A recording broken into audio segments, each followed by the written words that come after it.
live. We are live. Hello, everybody. Hello. We're playing games. We're playing games. Day 3. Welcome Oh, to day why 3. did it do that? Okay, it's fine. Oh, is it going to do that whenever I Alt-Tab? Oh no, this is fine. It's fine. Don't worry about it. Don't even worry about it. Hi, everyone. Hi, stream. Hi, people on the internet. Welcome to the Roblox One Charity stream. Day 3. Game 10? I can't count, actually. Question mark? Chat says stream is a bit quiet, especially compared to the last segment. Okay, let me balance things a bit. Let's just make everyone louder. Let's.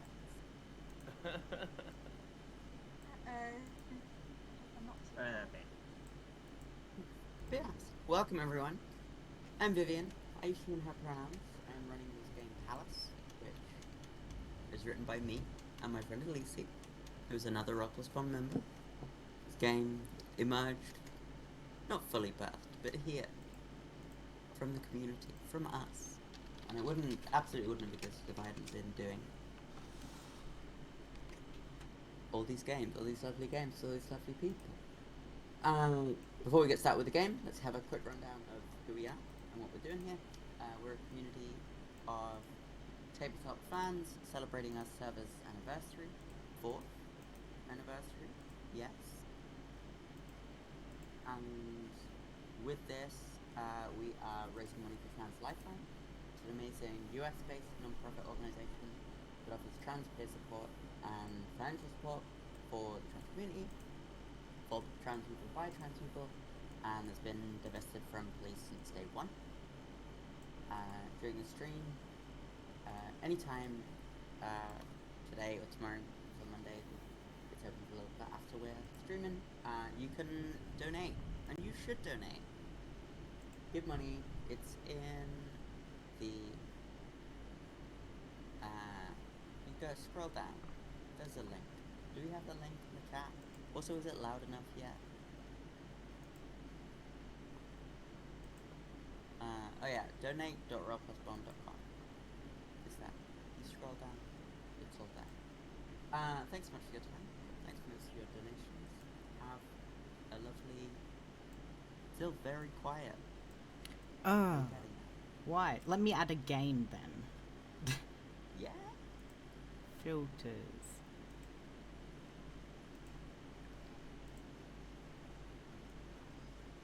Let's keep going. I'm chatting. Right, I guess that helps, for adjusting volume. Is that better? Is this better? Better, says the chat.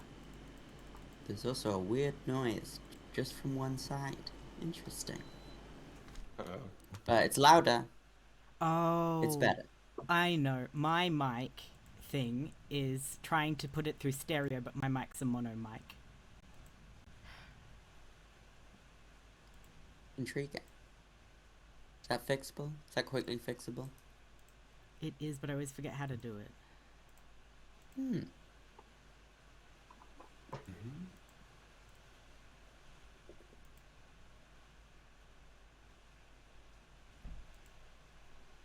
Okay, now loud that enough. should be better. Yeah. I should be coming through both ears now instead of just one. Incredible. Technology is amazing. It did also just start thundering where I am, so that might also get picked up by my mic. Well, that's atmospheric, so that's good. That's fun. But yes, we are here. We're playing this game that I wrote. Wow. Roblox One charity stream. 4-year anniversary. Donate to Trans Lifeline. We have some players here who you've heard some voices of, and well, we're gonna introduce ourselves. Starting with me, and then we'll go down in Discord order. I'm Vivian. I use she and her pronouns. You can find the games that I write at genderphage.itch.io. Adam. Oh, sorry, I thought you meant Discord order. from you. My name is Adam. I use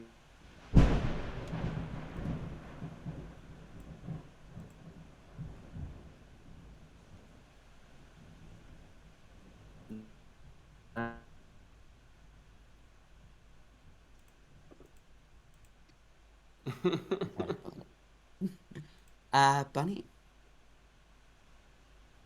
Hello everyone, my name is Bunny, she they, and today I'll be playing Lizolotte, or Lottie to her friend Delphine, the introvert cousin to the marvelous Anathemia Delphine. Liselotte is a dream painter who has a unique ability to access the worlds beyond Pallas through dreams and fantasy.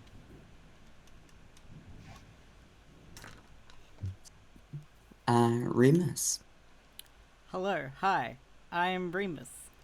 I use he, him, or they, them pronouns. You can find me at various places on the internet as the Lost Larrikin.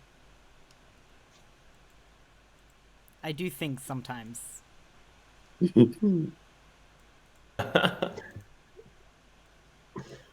Gorgeous. And you're playing Anathemia Ah, yes. today? And I'm playing Anathemia Delphine, a perfectly normal seamstress. A perfectly normal scene. And Mary. Hi, I'm Mary. Use all the pronouns, and I'm playing Fortune Filigree. Oh, I guess you can find the games that I write at braverun.itch.io, and I exist elsewhere on the internet as braverun __, Twitter and Instagram. And today I'm playing Fortune Filigree. They are a two-step fencer. Yeah, and that's all you need to know so far. Yeah. We're all perfectly normal. No questions should be asked at any point. So, welcome to Palace. Imagine a ball just dancing. We're here, we're there, and you go through a door, and there's another ball with a very different crowd. It seems to be from this perspective, you would say would be in a very different time period, but they're next door. And then you go through another ball, another door, and we're at a third ball. It's completely different. This time, we're in the grounds of a sprawling country estate. You look up, but the sky, you're not actually outside. You're not on the grounds, because the sky's been painted onto the ceiling. It just sort of looks like that. You're still inside the same building, because this is the only building. The entire universe is this one enormous palace, and there is little to do there but gossip and throw parties, which some would say is fun, and some would say is utterly terrifying. But hey, that's up to you. Palace is a resistance system game based largely on Heart by Grant. What's Howard? Howard. Question mark? Howard. names? Grant Howard and Christopher Taylor, about artists struggling in a world of demigod patrons upon whose wombs a career may wither or flourish. Although they like to gossip as much as the next person, divine or not. So, gossip, scandal, lies is as good a way of doing things as anything else. And maybe you're an artist and you paint, but you gotta be really good for people to pay attention to that. And so we are in a game. We are in Palace. We open upon a huge, bustling hall. We are in an infinitely tall room with portraits of increasingly stuffy-looking academics stretching up to the ceiling. Hundreds of people are bustling between each other, making polite conversation, drinking champagne. Many of them in sort of very scholarly, ancient, ratty gowns. And a sort of very old, very tall, very thin man, looking very sort of gaunt. very dignified, stands up, and sort of has been standing with a sort of very old, very sort of jovial looking man in a sort of long, very formally fancy, now incredibly ratty scholar's gown, decorated with awards and rosettes and medals and anything you could possibly imagine. And with a flick of the champagne flute to gather the attention of the room. And it seems to be almost deafening, the sort of noise just from the single flick of a champagne flute. And the attention of the room is gathered.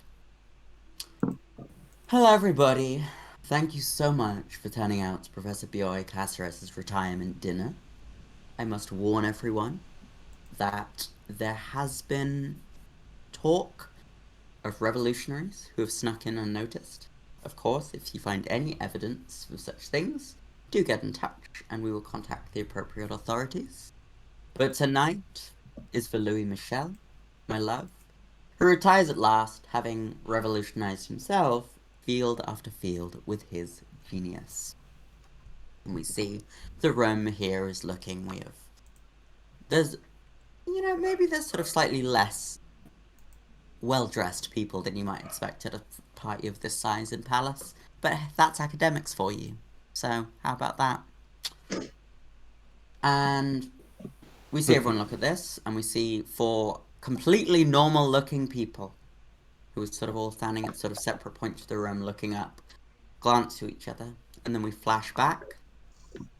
So, same 4 individuals standing in front of an enormous, ominous, candlelit tapestry. Oh. Behind, from which we can see dozens of sort of spectral hands reaching out, seeming to sort of point to various bits on the tapestry, laying out a very strange plan. Now we have our 4 PCs here. We've had this sort of brief going over, but yeah, like what is the vibe of the 4 of us? What is this weird tapestry we're all standing in front of? Let's introduce ourselves properly. Let's go Discord again. Adam, kick us off. So I think Mal is I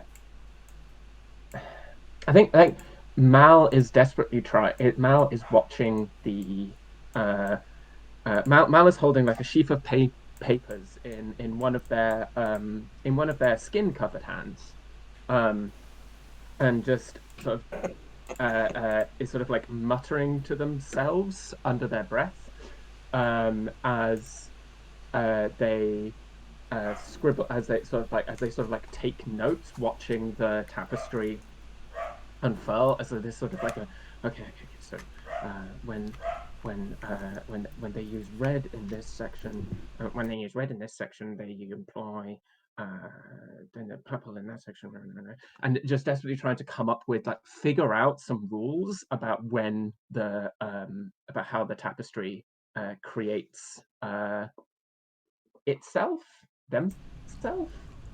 I don't think we do we know the pronouns of Delafi? I think it's question mark. I think we've been saying it is. It's Yeah. yeah. Yeah. The Malversmont, the 2 defining features of Malversmont is that they are wearing sort of formal lawyer, sort of English lawyers' robes, dark suit, white cravat around the neck, and also their face is a skull. It is adorned up top with a barrister's wig, and as they are muttering, their lips are well, they don't have lips anymore. Their jaw is not moving. They only need to do that for polite company. Yeah, and I'll pass the baton.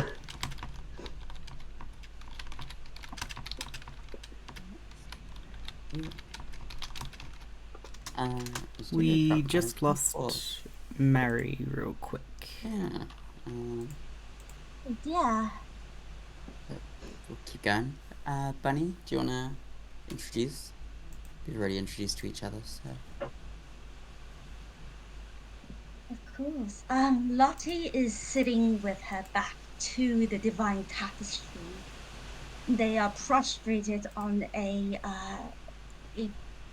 piece of canvas, raw canvas, spread out onto the ground. They're wearing a pastel pink shift that's impossibly long and covers her body from the neck down. And she is, with her head to the ground, praying silently, holding a singularly lit candle, praying to her patron, her father, her mother, an ancestor, her everything, to Delafi, the divine and endless tapestry.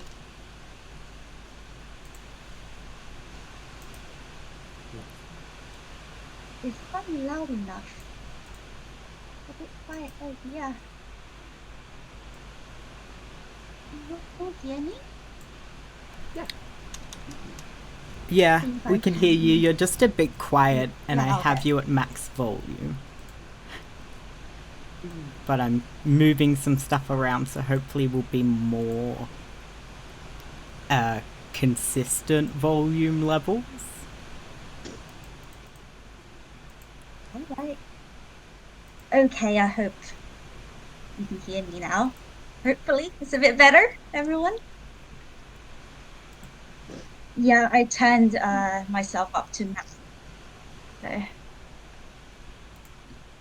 hey, much better. Lovely. Wonderful. Okay, awesome. It's nothing wrong? me. It's you. I am playing Anathemia Delafil, or if that's too much of a mouthful, Anna is okay.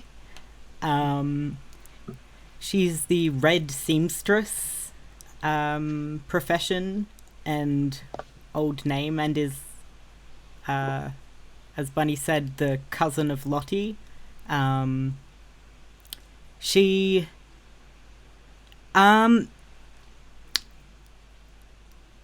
Anna once had legs and a face and looked like a very normal human, but through her craft has made herself look like how she does. I've written for her look a very large hoop skirt frame with no visible legs, a black veil over her eyes, except it's now over her entire face. Impossibly thin and long arms, and very angular features of what you can see, which isn't much.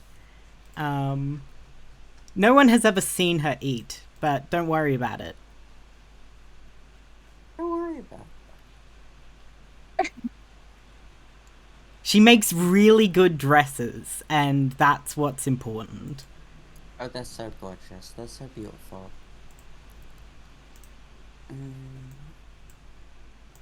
We've dropped Maristone. I know they're in the process of moving and is relying on some mobile internet, so it could be something to do with that. But we'll keep going. And hopefully they return soon. Yeah, 50% of artists have a face. You don't need one. Oh, of the artists. Also artists in general, I've decided. Yeah. Faces. So passe.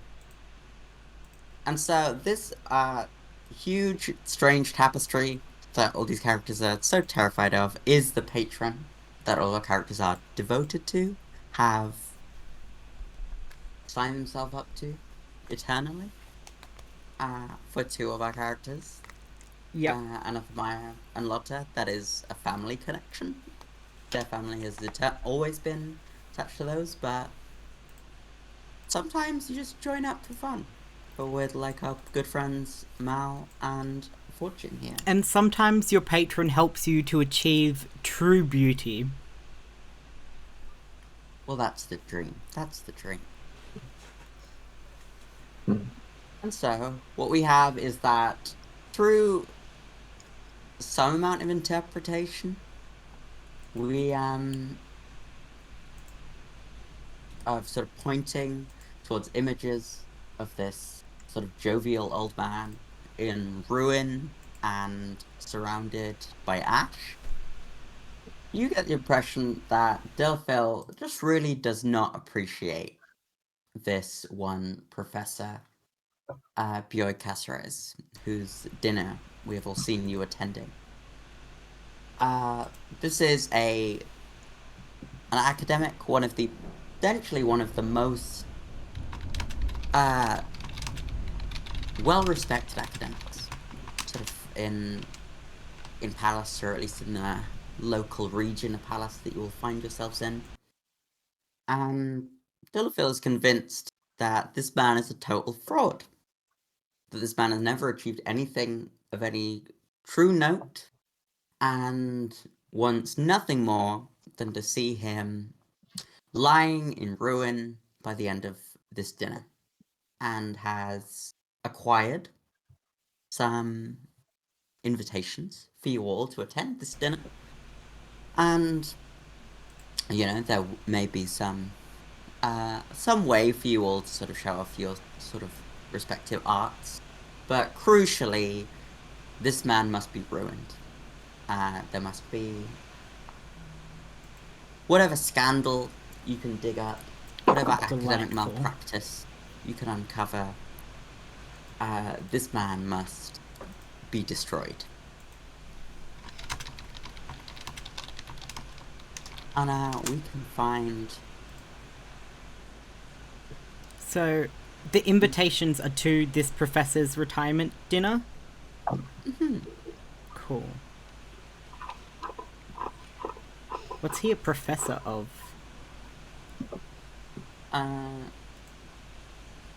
Prospero Caceres has sort of jumped between fields, but Classic. his official title at the moment is the Professor of Military Ingenuity and Geometrical Ethics. And then the sort of famous discovery is the sort of Caesarian field, which is a projection of the sort of legal system of etiquette into a mathematical plane, which, well, to be fair, a lot of people don't have enough understanding of both mathematics and the law to be able to properly understand the nuances of this theory, but rest assured, it's very influential and very important, you assume, probably. Oh boy. I think Mal hates that. The concept of someone taking the concept of someone taking etiquette out of the realms of sort of guesswork and into something like predictable, one might almost say automated, Like a statistician, but a mathematics. lawyer. Yeah. Everyone's two favorite types of people. Insurance companies love them.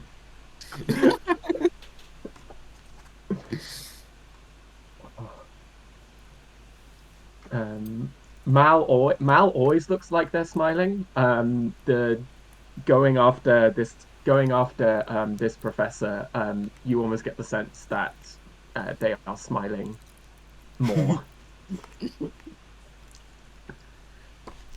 Is Louis Michel he him? Hehan, yes.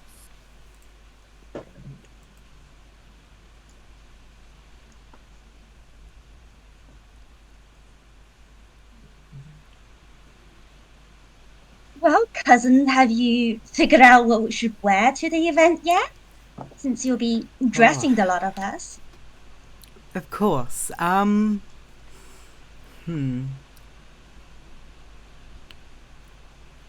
I guess it depends on the level of academia that will be in attendance.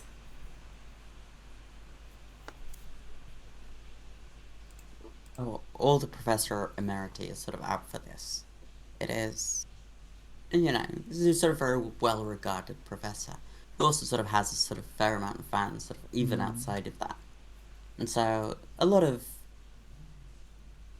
be some very well-dressed people, but a lot of sort of very cerebral folk who don't really know how to dress themselves. but have a lot of servants, so they can have a guess at it. But not the richest group, but, you know, well respected.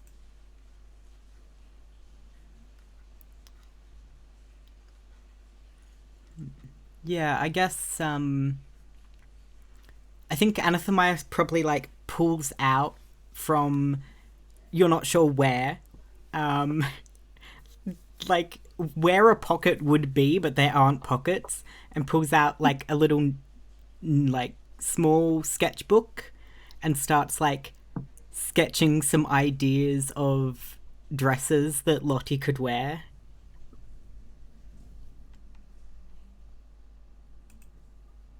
I should I'll have come prepared promptly with help you along with descriptions. the drafting process. Yeah.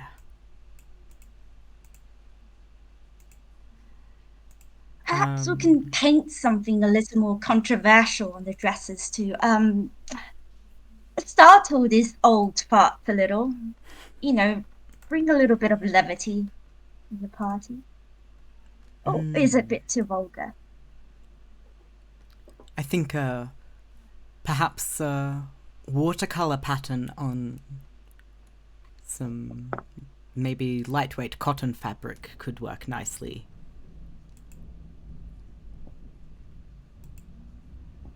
Oh, well, of course. Anything for you, cousin.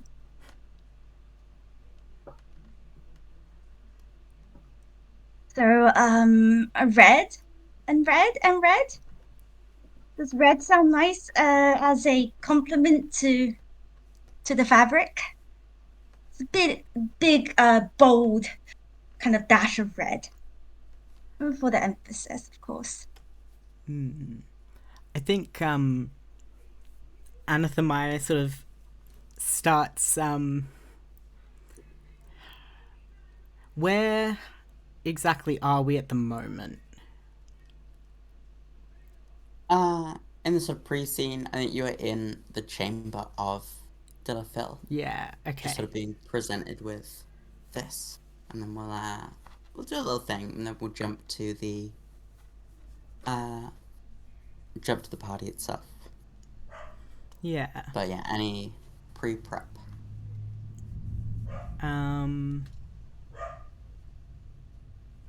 So like we can roll in order for you to prepare these garments, and like if you do well, it'll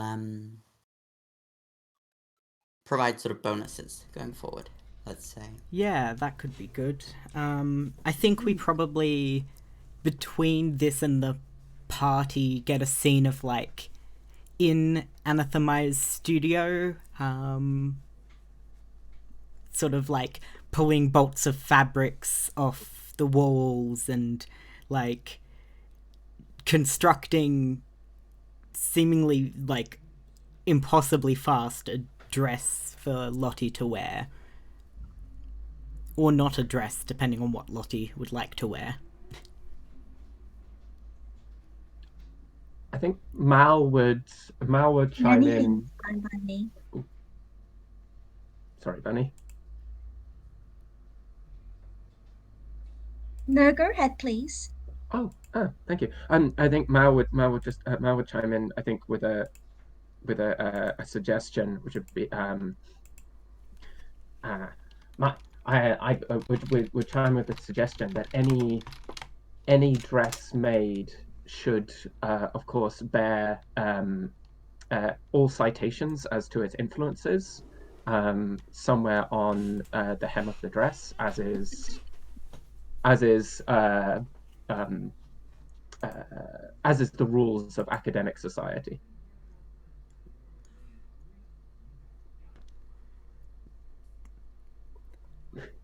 Wait, so Love a dress.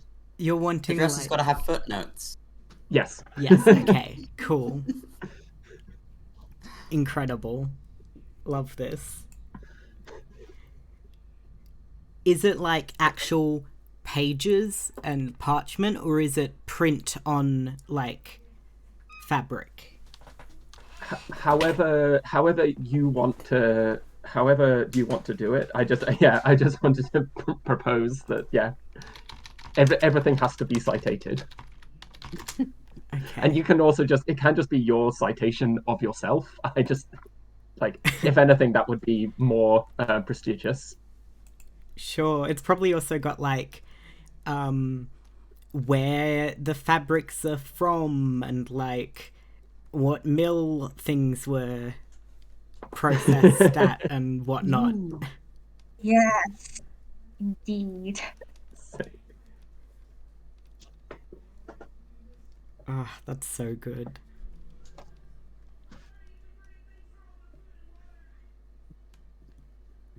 I think Incredible. Anathemaya just changes like what color corset she's wearing.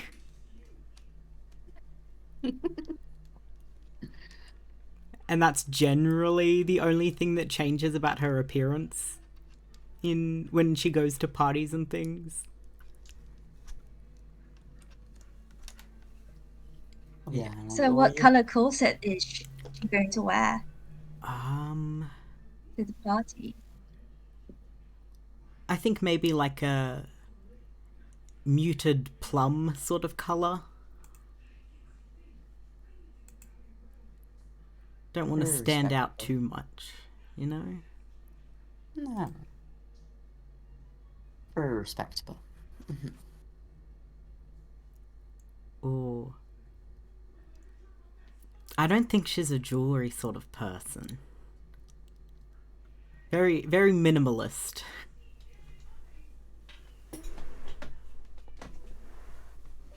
Yeah, get some baubles on there. That'd work.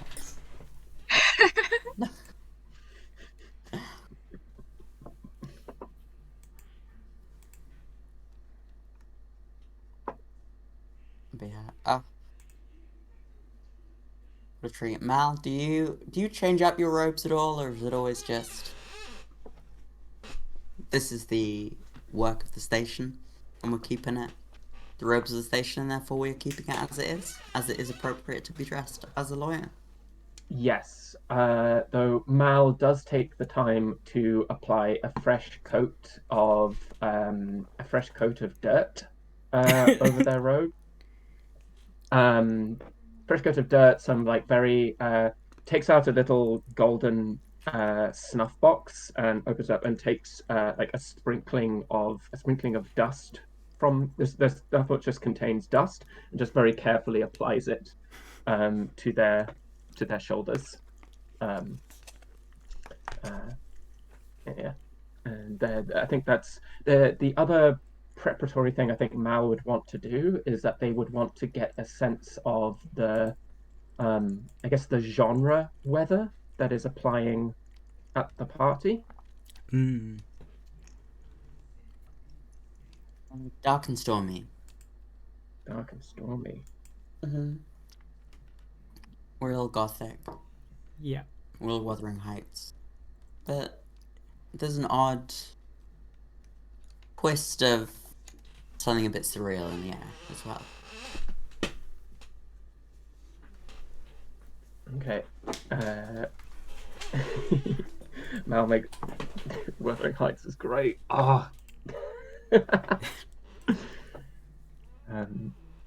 Mal makes sure to Mal makes sure to stand up as straight as possible in order to cast a looming and to stand in front of as many light sources as possible to cast looming shadows. Mm-hmm. Good. Does this Perfect. weather Cool. does this weather merit the merit the I suppose the compliment of parasols? After all, it is dark and stormy and possibly rainy, Oh, and we absolutely. wouldn't want to get wet.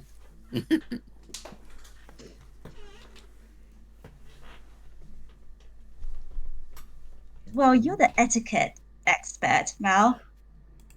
Oh, I think Mal nods and would advise, but would advise they not that if they possess lace, that lace be white and very frothy.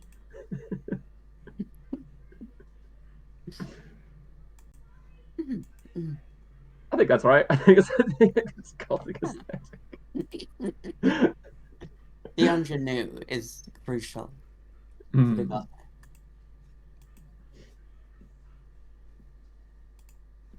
And shall we go to the party? Yeah. Sure. Exquisite. So we have our ding ding ding ding ding. We've had a little talk. We have been told to watch out for revolutionaries in the crowd, as we've been told that they may be about, they may be afoot. I think we can spot sort of various people that you know, various sort of members of society, various people connected to you. We have people such as Marigold E, an eccentric, rumored to have ties to the revolution, so eyes are flicking around them. We have Duchess Alapendia, who funded the very hall in which you're standing in. It's a sort of very well-to-do lady in the court who donates heavily to the church and donates heavily to sort of assist just wherever she wants her influence to be known. We have a variety of academics, but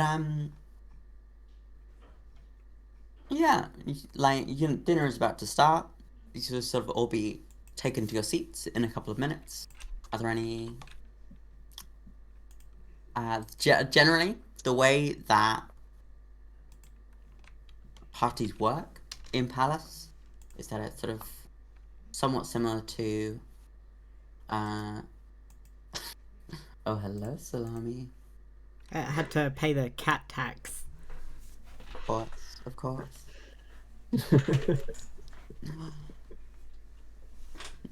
Somewhat similar to sort of combat in Heart, if you know it. You sort of have a bunch of like resistance tracks for attempting to do little things, which is sort of also your long-term project clocks in sort of other similar games. But yeah, so generally like we have a couple of potential avenues that you can go down. Like we can track down revolutionaries, you can track down evidence of Caceres's scamming and the like. Or you can be off on your own doing what it is you want. And so what are the sort of initial plans for how you're going to take down this very old man? That's sort of the main thing. This man looks so old. To get to the stage in which you're retiring, I mean, retiring as an academic is one thing. Retiring as an academic in Palace, like, this guy's been around for a long time. A very long time.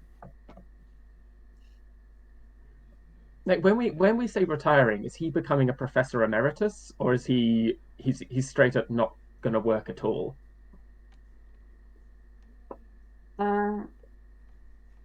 Probably emeritus, like we'll sort of wander the halls, and we have this this sort of husband who's sort of introducing him just now is probably still an academic, perhaps just a few centuries younger, and so has a little bit of a career left, but not too much. And he should have a name probably. And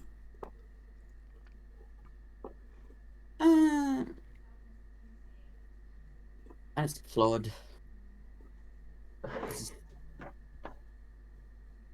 Claude Bjork Caceres.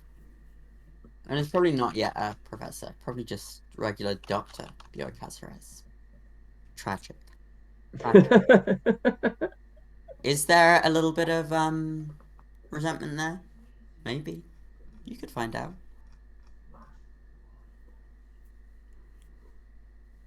Yeah, so who have you been mingling with in the sort of pre-dinner drinks? What sort of person, or what specific person?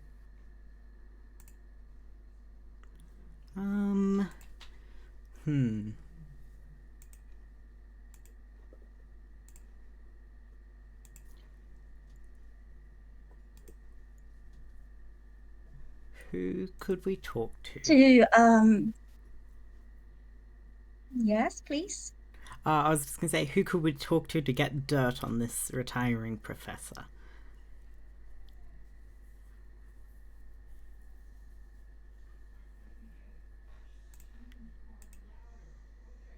Maybe the academic stresses.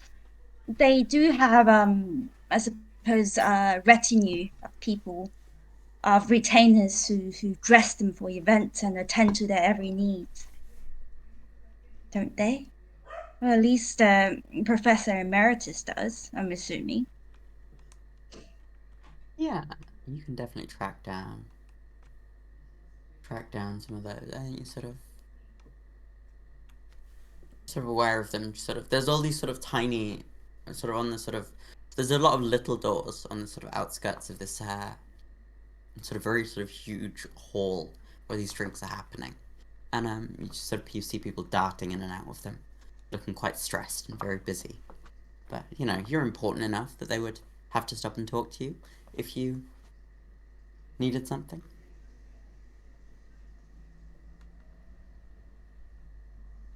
I would accompany you to talk to these people.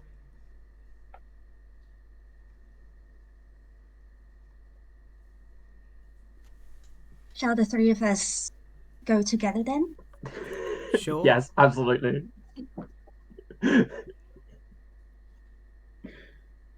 Very conspicuous threesome over there, just drifting through the halls.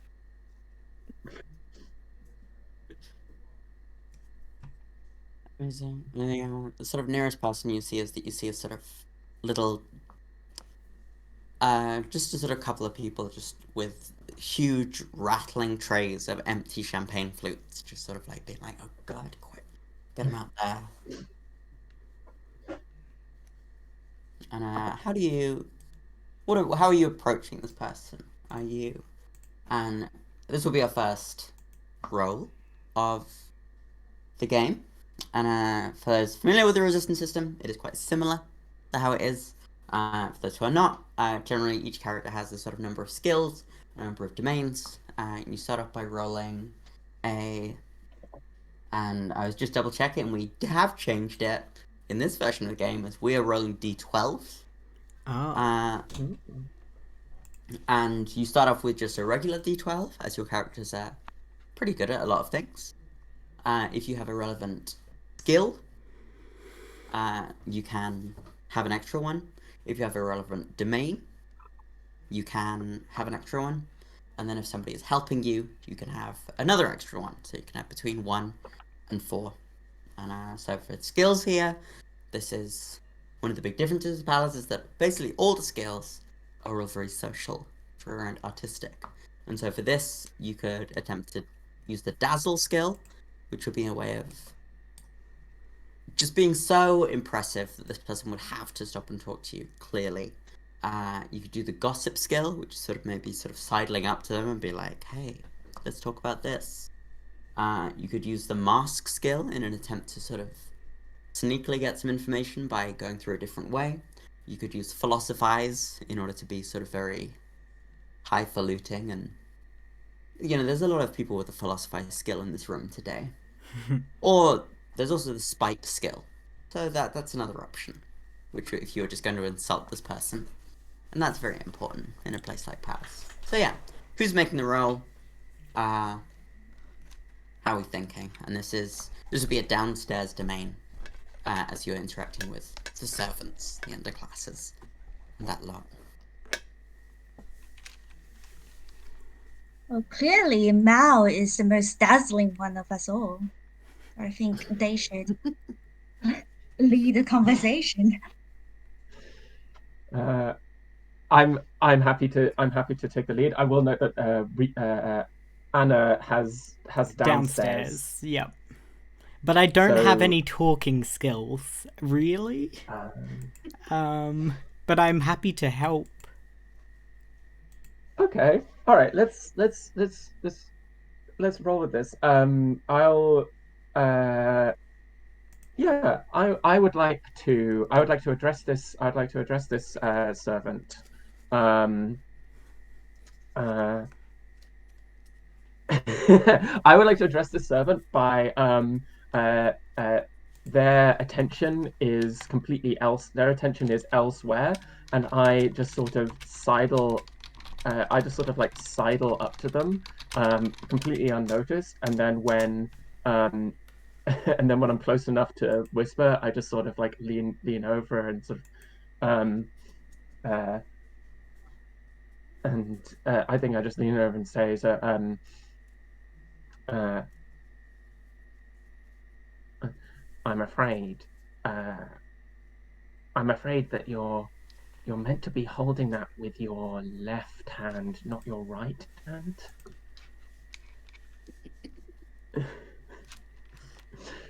Incredible. Wonderful. And I think that's could that be mask or philosophize? Yeah, I think philosophy just by being sort of very logical, very much, this is the correct way of doing things. I don't know how I help with that. I guess maybe my help could have been like pointing out the person to talk to. Yeah, that sounds good. Yeah, there's assorted bustle, and you're like a single bony finger pointed straight at them. Yeah. All right. So we're rolling 3d12. Ooh. Aren't d12s just fun? Aren't they just a good They're a nice number shape. dice to roll? Yeah.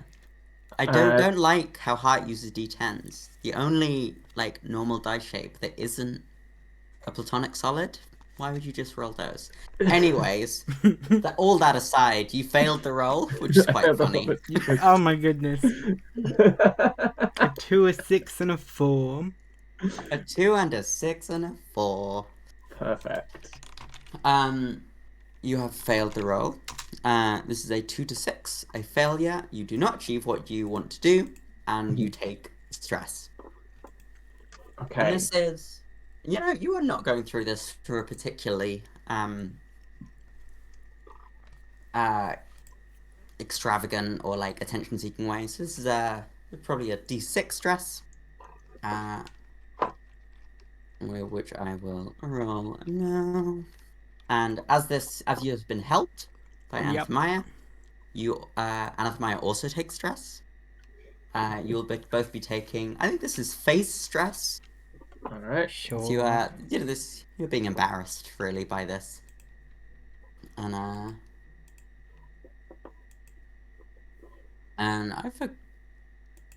gonna roll it separately for both of you, as that makes it more likely for one person to get lots of stress.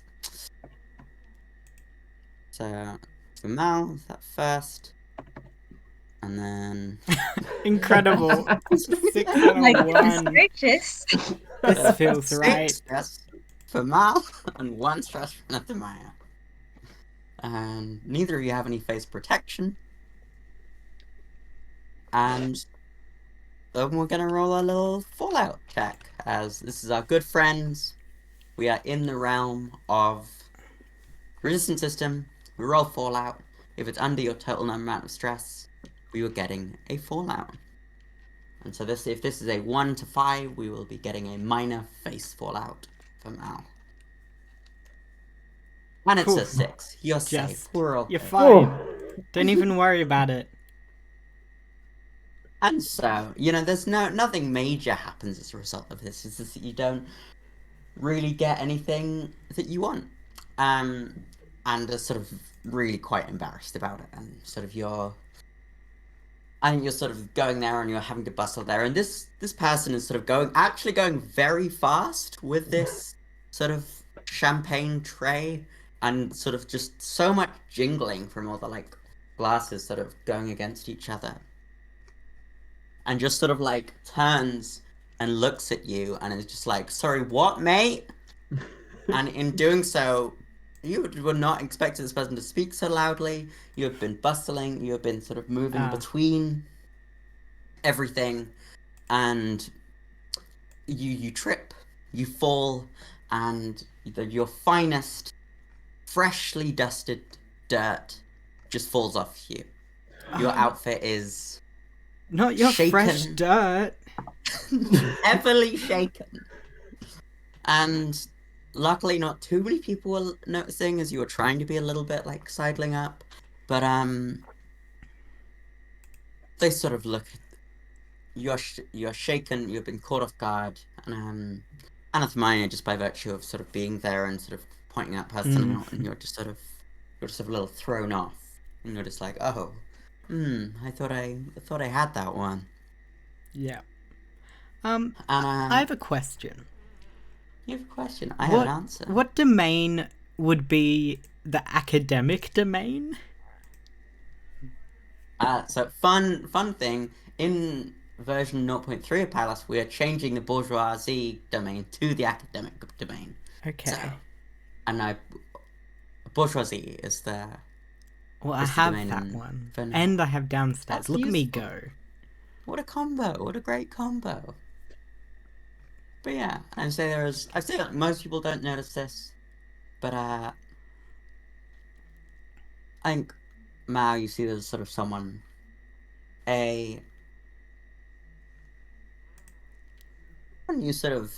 someone you recognize, someone quite important that you recognize, someone who's like maybe had a brief lull in the conversation. We see that this a sort of very fancily dressed nobleman sort of comes up to you.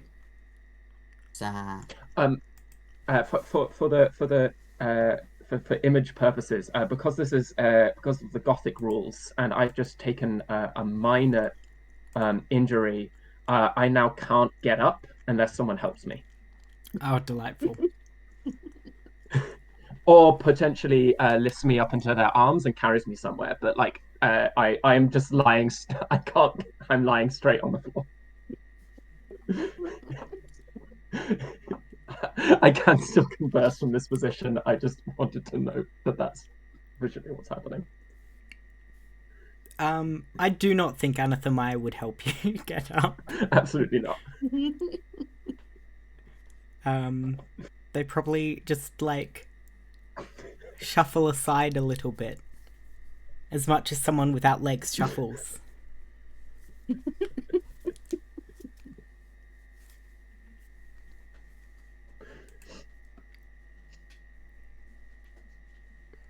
I think we have in the absence of all of this, we sort of see this sort of very like quite fancy dressed noble person sort of comes up in a sort of, this person is wearing 3 waistcoats, as you have to sort of fit as many sort of levels 3 of waistcoats. etiquette. Okay. He just sort of wanders up and is like, excuse me, my good friend, you seem to have fallen. Is everything quite all right?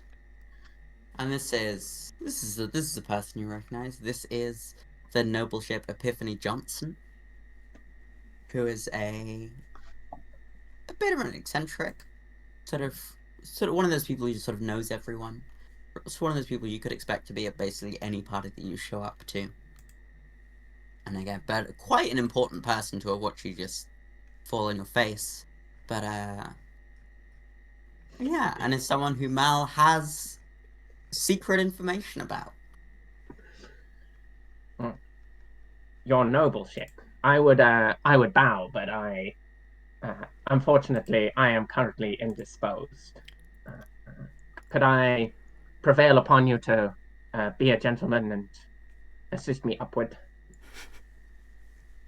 As always. As always. Now, what is an esteemed lawyer as yourself doing at a little retirement do such as this? I am accompanying my my compatriots. May I please make an introduction to the De Fee cousins, your lordship? And I sort of bow and do the sort of like bow with a gesture towards Anna and Lottie. Sort of puts out his hand. in a manner expecting a kiss, and just been like, delighted to meet you both. So exquisitely dressed. How are we today? I think Anathemia sort of curtsies but doesn't take the hand. She has about 5 macarons in her mouth right now. She is Yes, I love her. trying to swallow them so she could respond to this very important person, but very much failing to do so.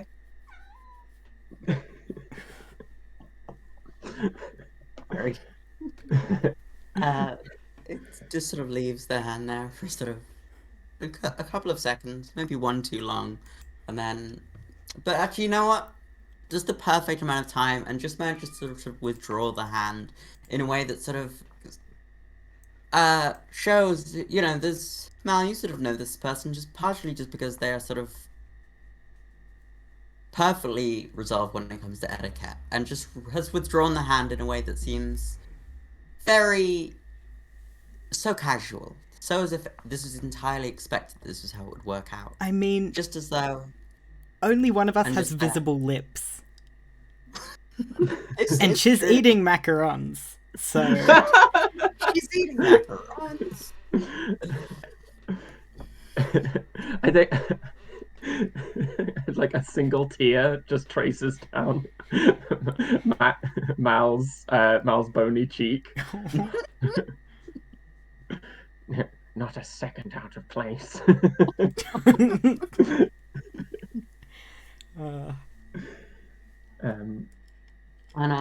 then I think of this and it's just like, well, I've been told there's going to be a show later. Don't tell anyone. But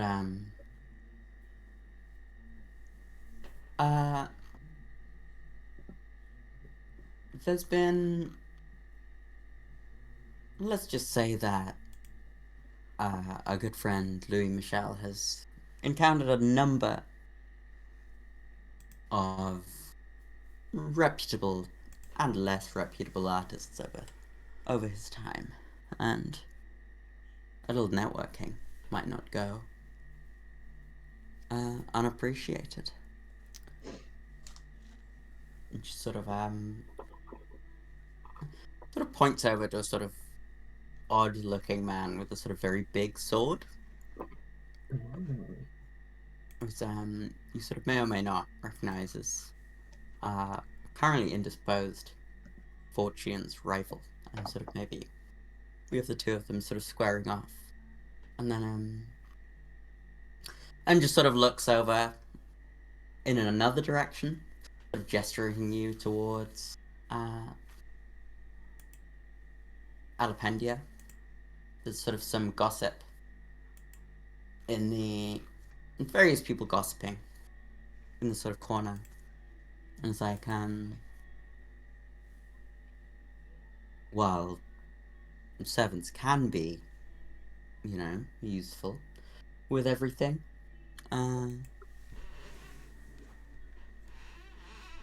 There's a lot of gossip to be gleaned from all sorts of places. I don't suppose there's any gossip you could share with us.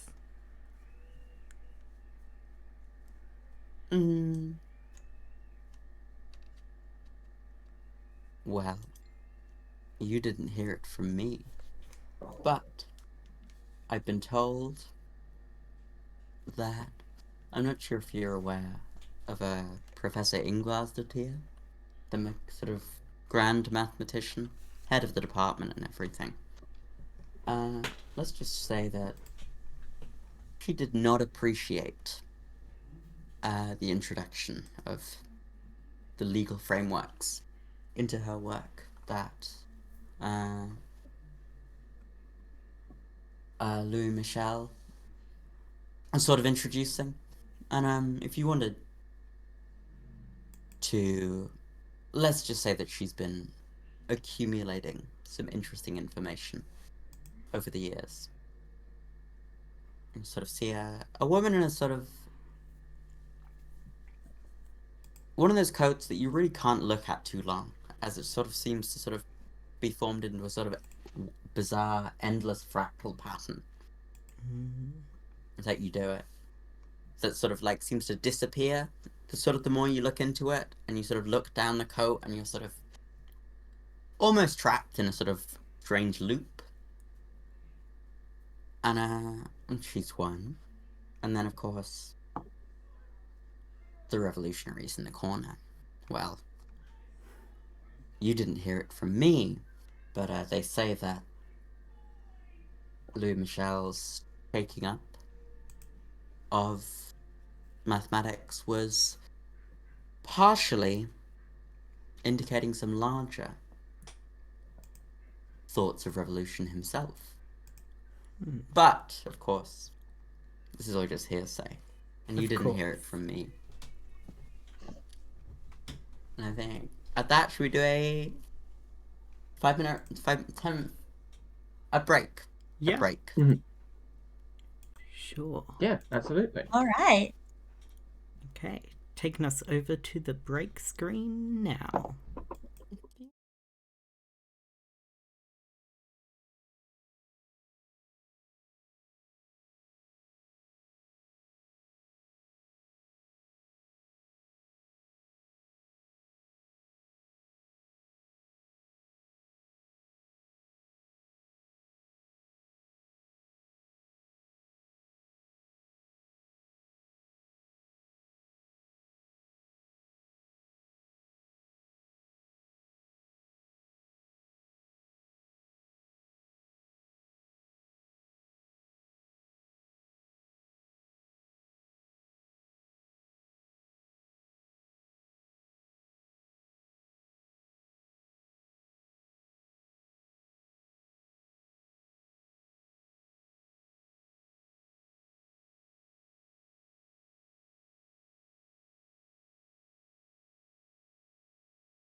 And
we're back.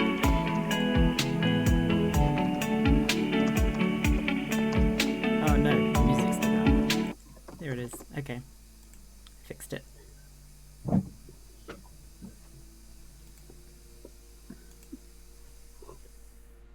We're back in the room. Welcome, everyone. It's a party. It's a retirement party for our dear, wonderful friend, Professor Louis Michel Biot Caceres, Professor of Military Ingenuity and Geometrical Ethics at the Alapendia Faculty of Mathematics at the Academy of Architectonics and Dissolution. Welcome. Now, we have fallen. What has happened so far? We've introduced our characters. We've fallen over. We have gossiped. Wow. We've got some gossip.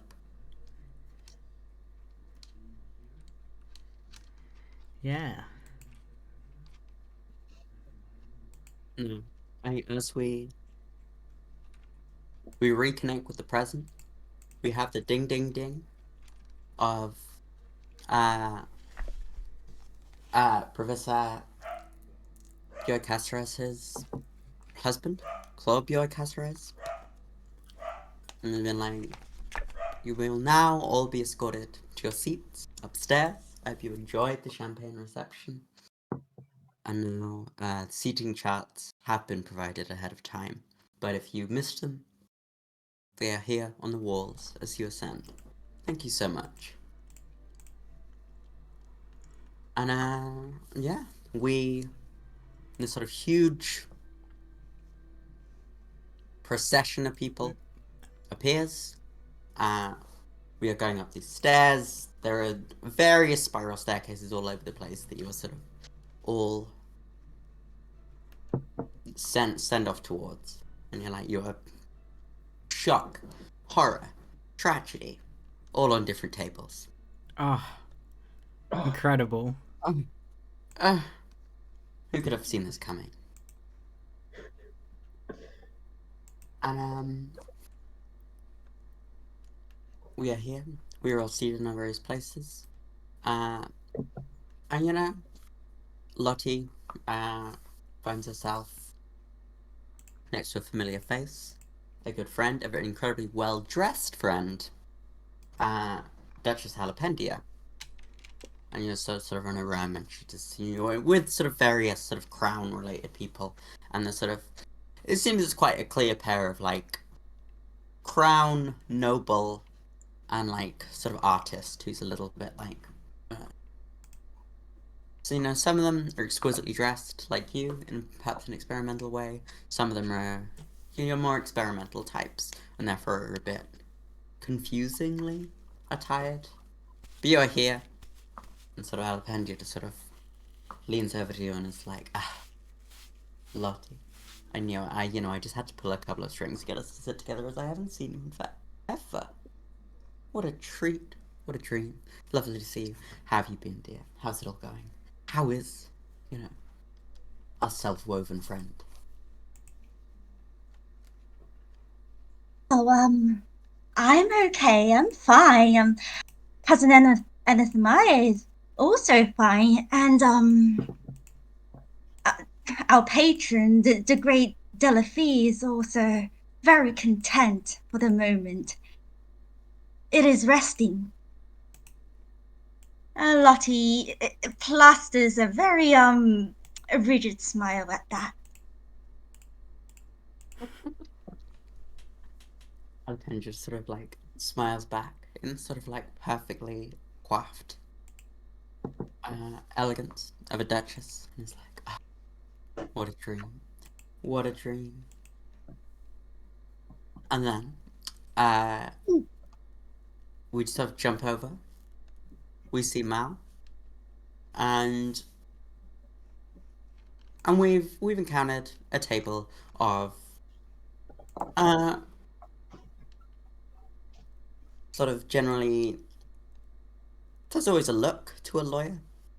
There are all sorts of lawyers. They can look at like lots of different things, but they do tend to share a certain air to them. And this air is incredibly thick around the table that our good friend Mal finds himself sat next to.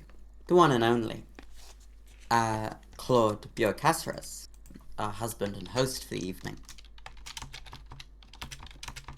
He sort of sits down and is like there and is like, welcome to the table. I was sort of here for some strong conversation. Excuse me, I don't think we've met. And sort of points to Mal and sort of like notices the sort of dirt that's sort of on you, but also perhaps not in perfectly placed as it was before. And it's just like, Claudia Caceres, delighted to meet you. Malheureusement, I would no problem. People say never forget a face, but unfortunately, I've misplaced mine. So there is no there is no rudeness to not recognizing me. And your I very much admire the eloquence of your delivery. Strong lungs are a gift to any lawyer, and yours have a particular bassy note that I greatly admire. Oh, of course. I believe I read your judgment on the old case of the Mouse King. Yes, exquisitely written. You do me great honor, sir. Of course, the face. I had a cousin. This very same thing happened to. You know.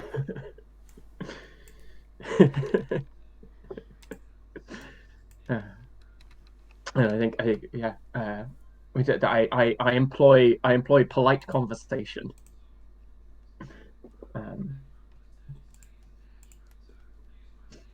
Very good.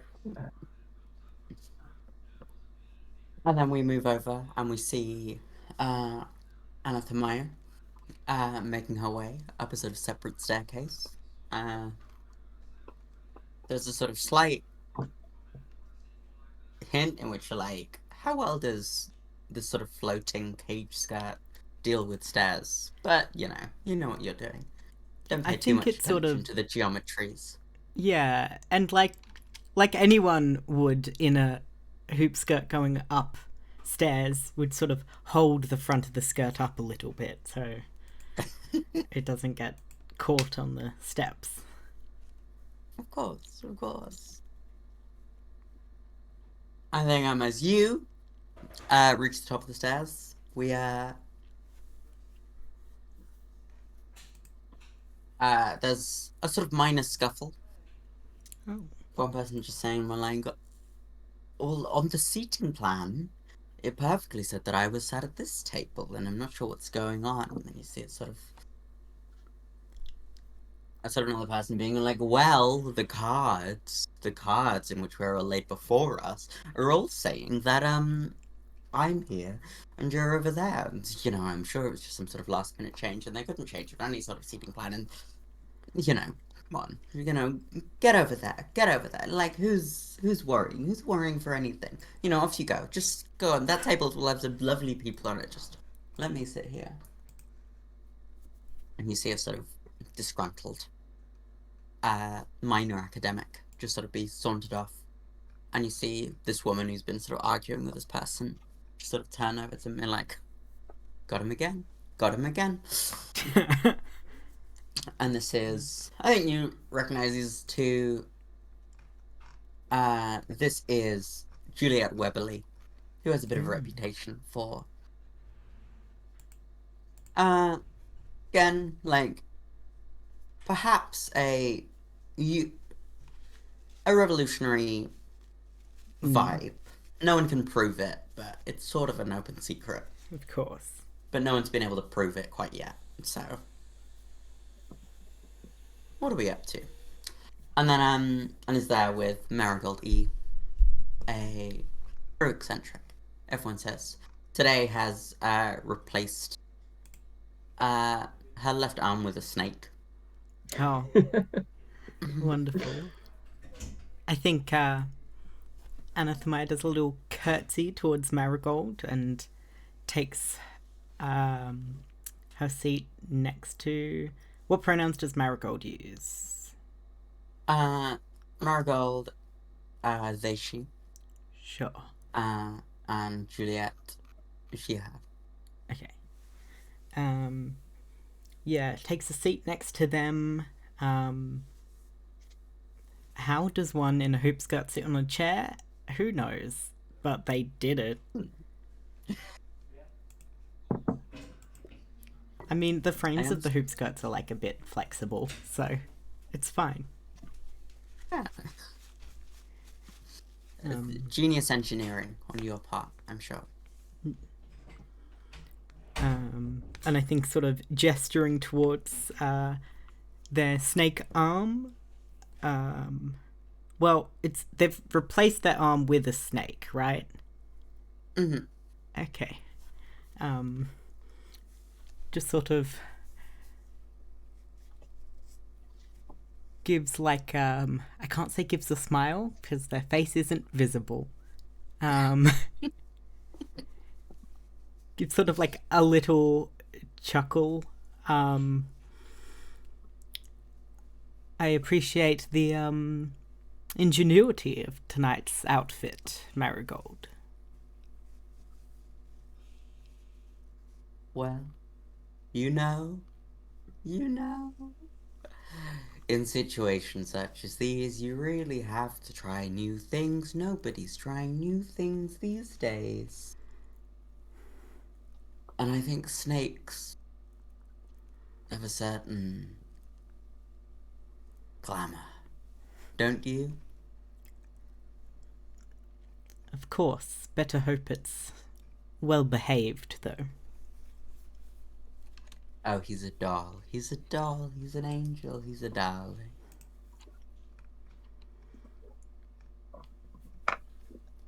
Now, what's this? We have our first course being brought in. We have just sort of dozens of very sort of like carefully dressed sort of butler servant types. It's full white glove service here. Very fancy. Very and we are brought round. We are sort of very carefully, sort of in perfect synchronicity. All of the sort of starters are sort of placed down in front of each of the guests at the exact same, actually not quite the exact same time, but in a sort of like fully patterned one after the other, presenting a sort of a lovely rhythm throughout the hall. And I think, Mal, you recognize this as very much correctly done. This is it's perhaps slightly old-fashioned to be doing it in this sort of way, but it's just like, yes, it's very exactly played. A very properly organized dinner.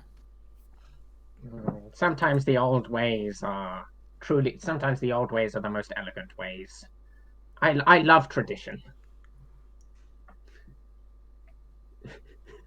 He says to no one. They say to no one within their own head. Sorry, Vivian. No, this is good. I mean, like, tradition is a beautiful thing. And then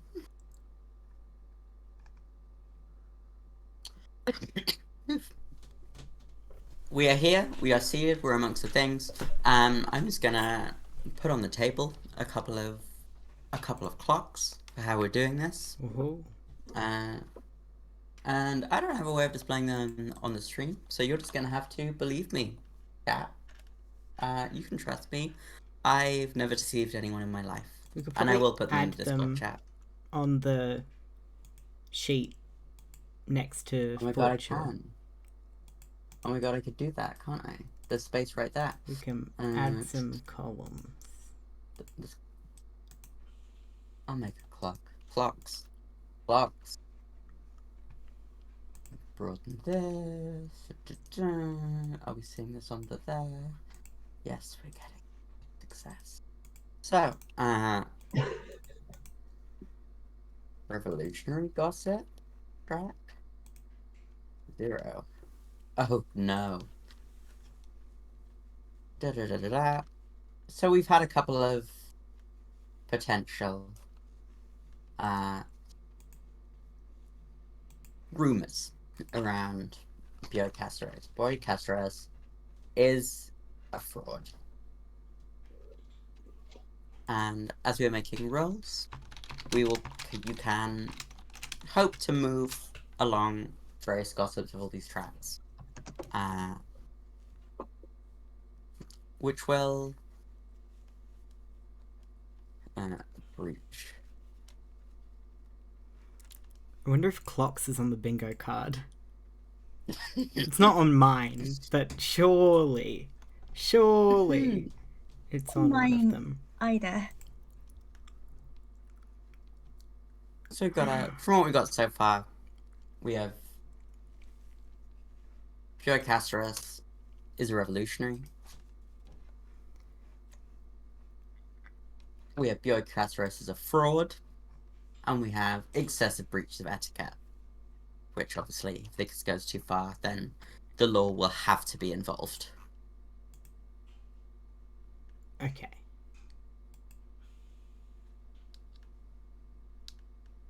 Okay. And who has plans?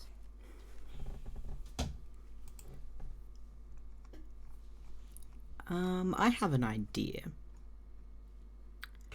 So I have a move that says once per party you can claim any NPC is wearing an item of clothing you made. Mm-hmm.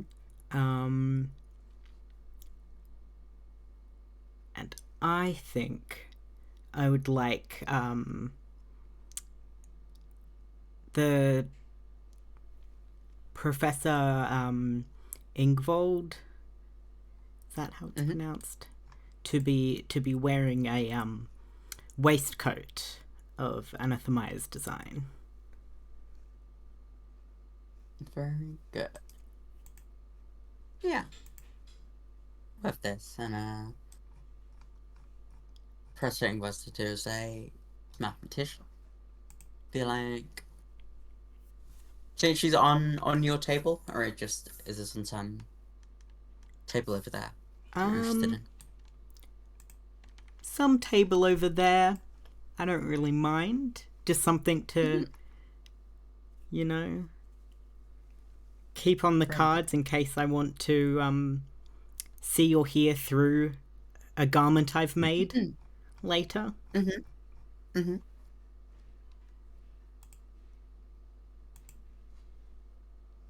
Very good. I will write that down.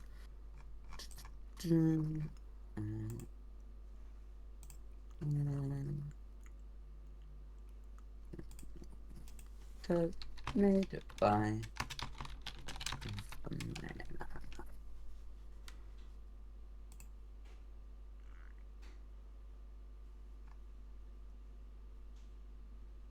very good.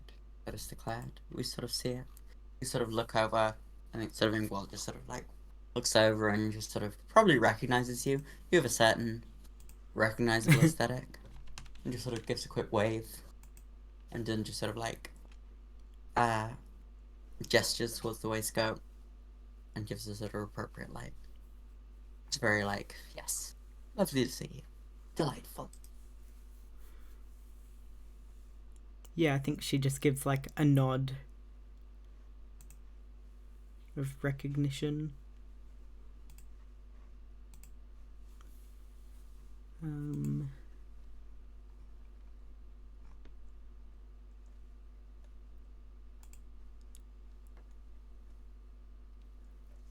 think the other two had some more concrete plans.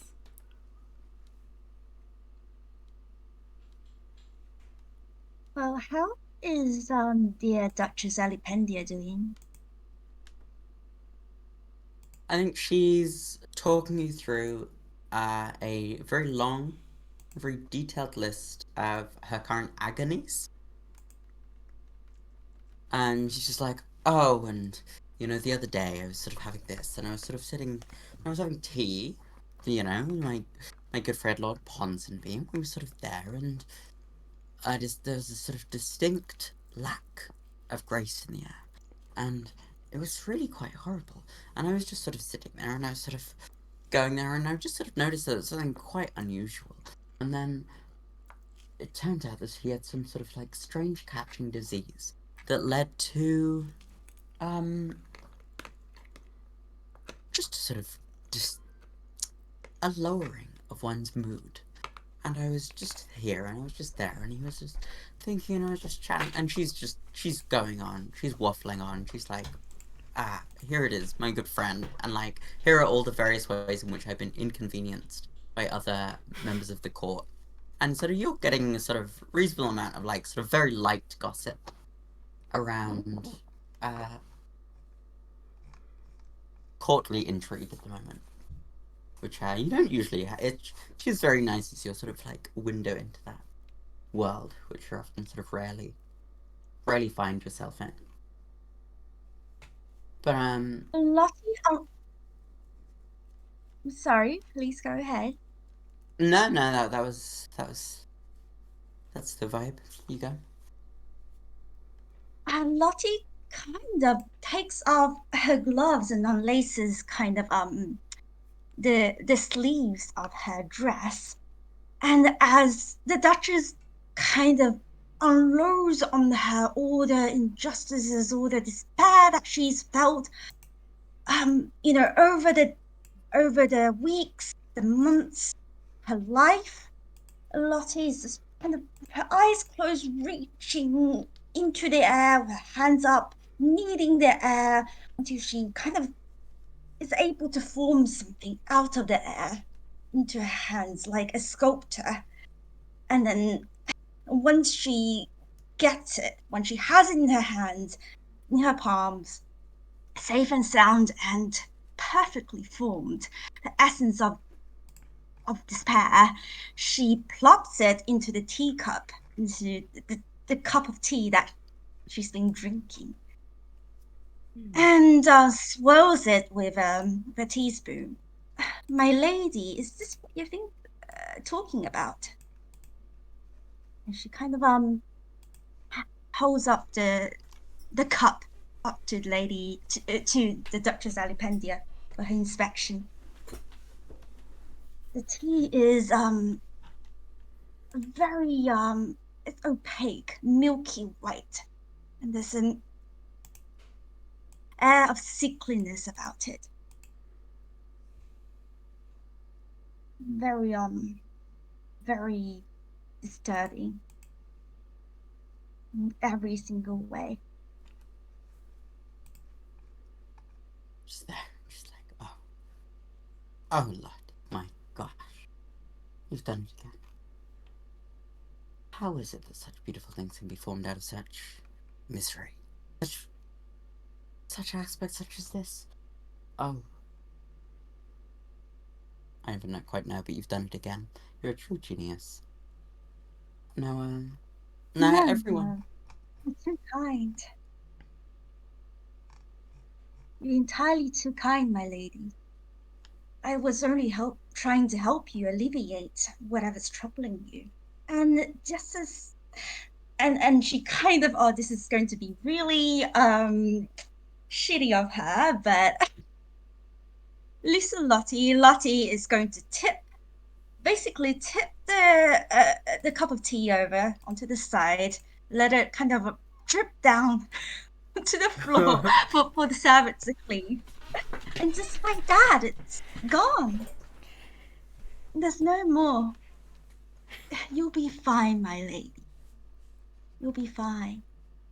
Everything will pass, and once you can find the root of it and take hold of it and form it into your mind, in your dreams, and bring it forth into the world, into our world, just as quickly it can be destroyed. Just like that.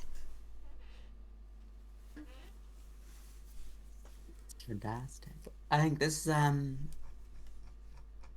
think at this stage sort of the table is sort of quite beset by this conversation. It's sort of seen all this tea. And so I think I'll just do a little roll to be like, how does this I mean, Alpendia is besotted entirely. But just a roll to sort of see how the ideas are spreading with this. This is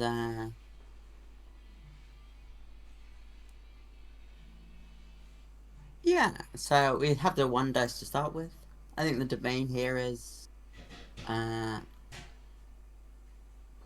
probably sort of bourgeoisie for the general thing, or crown for that. This is a sort of higher table, so this is a sort of crown table. But and then yeah, just for your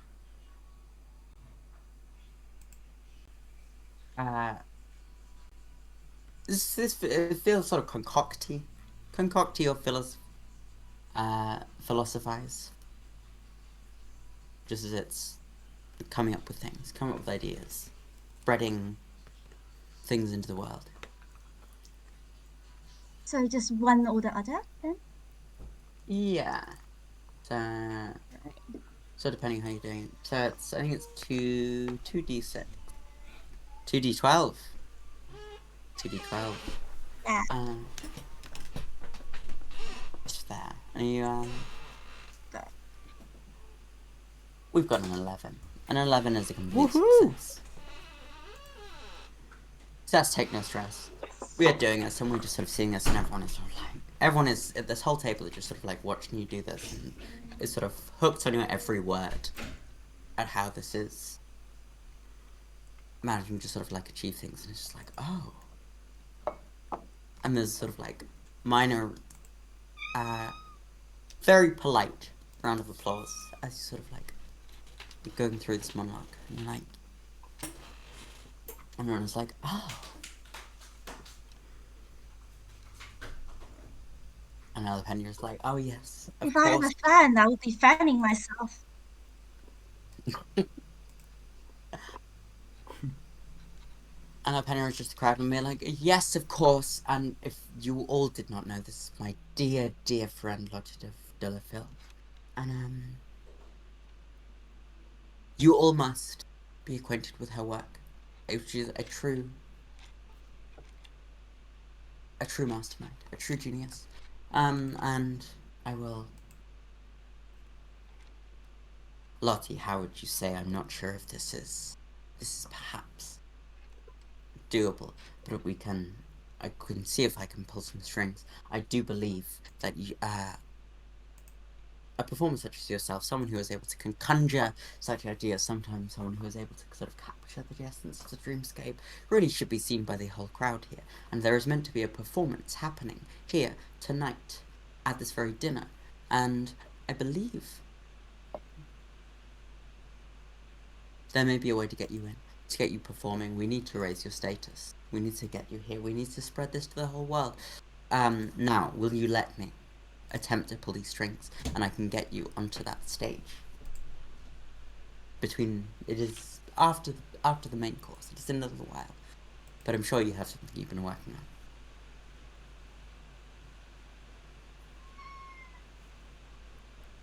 too kind, my lady. I would be delighted to be able to perform in front of all these luminaries. Of course, of course. And anything I can do for you in return, I would. Time for another portrait, maybe? Oh, that would be quite delightful. Be quite delightful. And I think sort of puts a hand just sort of like next to yours and just sort of leaves it. Notices that you see that there's like a very small note, just sort of on a sort of very tiny bit of paper. It just says Lottie on sort of the sort of one side, and then she sort of like snaps a finger, calls to one of the servants, and be like, "Oh, excuse me, can you I do need a I need to talk to Claude, if that's quite alright. Can you bring him over here briefly? Oh no, I'll come down. I'll move. But like Lottie, you stay right here. You entertain these wonderful people. I'm going to go and talk to someone. And we sort of have our camera, and it sort of follows Alapendia over to where Claude and Mal are sort of having this. What sort of discussion is being had as Alapendia comes over? Well, Mal is in full swing and is sort of so truly the difficulty of the case of the Mouse King was adjudicating whether they were a king of whether they were a mouse that was a king or a king of mice. And you see, this of course creates a great difficulty regarding the titles that they are supposed to be using, with of course a king of mice, with of course a king requiring a mouse that is a king requiring to be called Your Highness, and a king of mice, of course, being referred to as all people know Your Highness. This was a fantastic. It was a truly difficult case, not least because the person in question was in fact a mouse, but their their royal domain was contested by numerous other suitors, and it's just going on on and on in that vein. But I'm sort of assuming that as a table of lawyers, everyone is actually quite maybe actually entertained by this unmitigated pedantry. And I am trying. So I'm trying to dazzle everyone with my with how I solved this thorny problem of applying the correct title to the Mouse King. Let's do a dazzle plus law roll. Oh, cool. So I was also going to. So I can. I've just found out. I can give myself the bourgeoisie domain as well, because the secret from the Lottie's Anathemia's secret, which I hold, is a bourgeoisie secret, and I can once a party, I can, having learned a secret of a domain you don't possess, you have to submerge the rules of etiquette of that domain and gain it for the remainder of the party. But law is also fantastic. So is that 3d12? 3d12. Nice. Let's hope it's better than last time.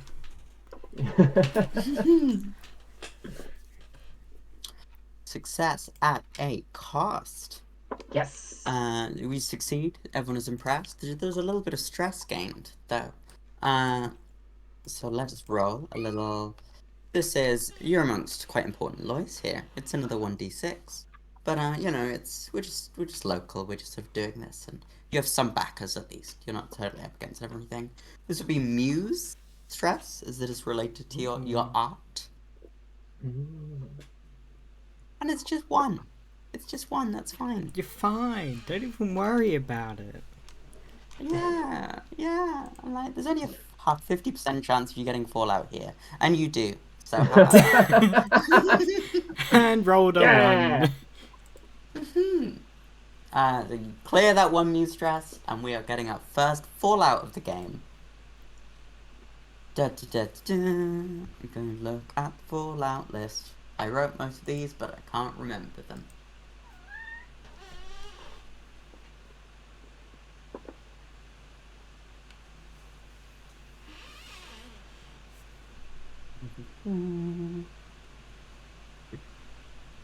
My cat has been yelling at me to throw the ball for him, but I do not know where he put it.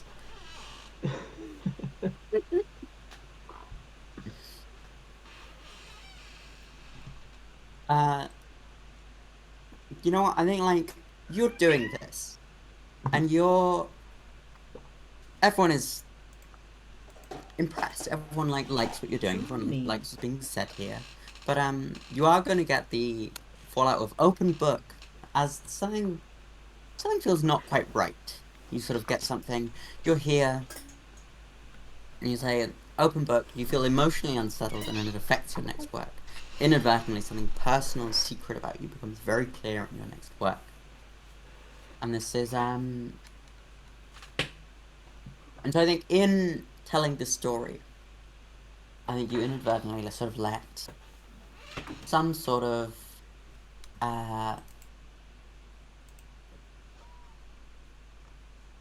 an aspect of a secret of yours, which,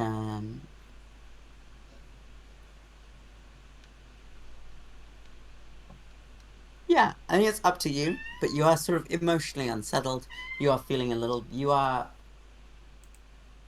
maybe about to sort of, you're open to sort of sharing things that you sort of otherwise wouldn't, and it's otherwise perhaps a little impolite to go too further into the details. Maybe it's something to do with the unpleasantness of being a skeleton. You're perhaps doing something that is a little not within all the fun of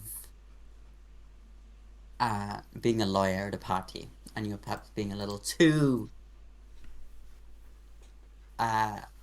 emotionally open about all these things. You're letting yourself, you're an open book. Everyone can tell what you're really feeling.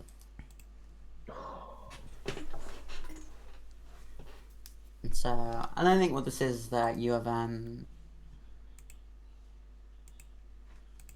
what this will be is that I think you are going to, while you have this fallout, you are unable to use the mask skill. And that you're just maybe, you're too little too into the swing of things. Deception is less possible for you at the moment. You've just got a little too excited, I think, is maybe what it is. You're just like, yes, yes, yes, this is it.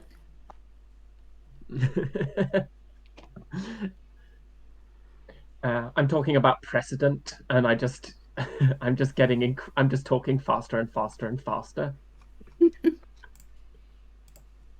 And you did succeed the roll, so everyone is hooked. But you know, maybe everyone's a little too hooked. Maybe everyone's getting a little too worked up by all this.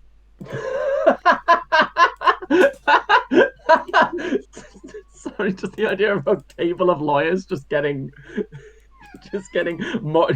yeah, yeah. Exactly. Really quietly amped. I think at this, Alpenji just sort of wanders up and sort of like taps Claude on the shoulder and has been like, Claude, it's me, Ali. Now, like, oh, not to interrupt such a like delightful story as I'm sure you're all telling. My wonderful friend, Lottie, is an exceptional artist and is charming the whole table, and everything is going incredibly well. It's a beautiful party. Good, you know, my many regards to your husband. But we do need to sort of find a little extra performance space in the section. If you could just fit someone in for that, that would be fantastic. Thank you so much. And I'll be there and do that. And sort of Claude is sort of like there and has been like, yes, Adapendia. Of course. I I'm sure we will. I'm sure that can. Yes, we'll make that work. We'll make that work. Of course. And she's like, perfect, glad, gorgeous. I'll leave you all. I'll leave you all to it. And she just wanders back. And sort of Claude is just sort of like watching her go. And then once sufficiently out of earshot, which isn't too far, it's quite loud in here. Everyone's talking, and it's like, God, I despise that woman. Ah, she paid for the building, and so you can't really say no to her. But constantly asking things beyond her reach. Anyone with a little less fortune would be kicked out of any building like this. Excuse me, Mal, if this was unbefitting to complain so heavily upon such things, but yes, I need to make some arrangements. I sort of call the seven over and he's been like, I need to go and do all these things. And I'll be like, and yeah, Mal, what's your reaction to this? I think sort of is there and he's just sort of like, he's confided in you. This guy's like this, a fan. He's heard you. He's been dazzled by you. And so Oh, okay. I think based on that fallout, I think Mal is like transparently furious at having been interrupted, and that's like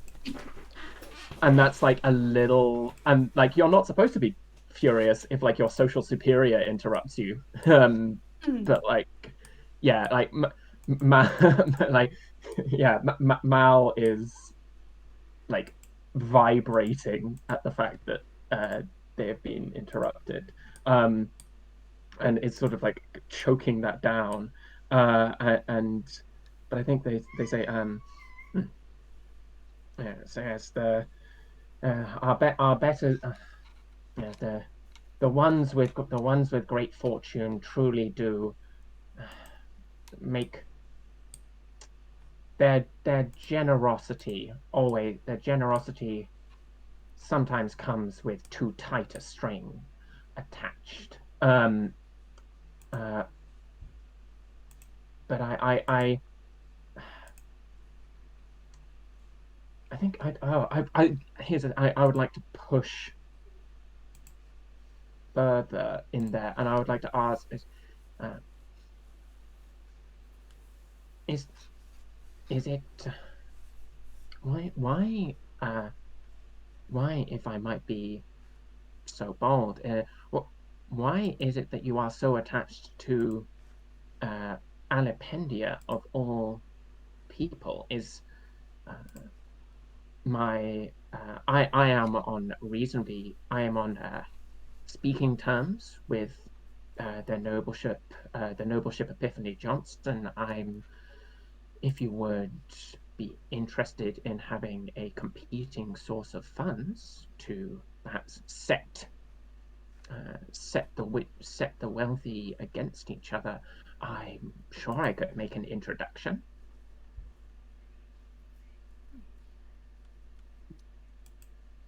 well, that would, I'm sure, improve things.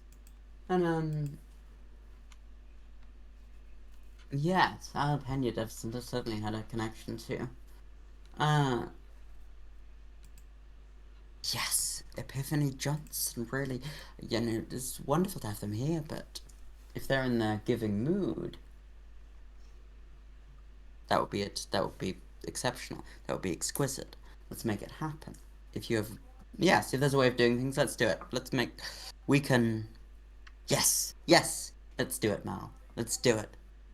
In which, then, of course, I must warn you that their nobleship is primarily interested in gossip.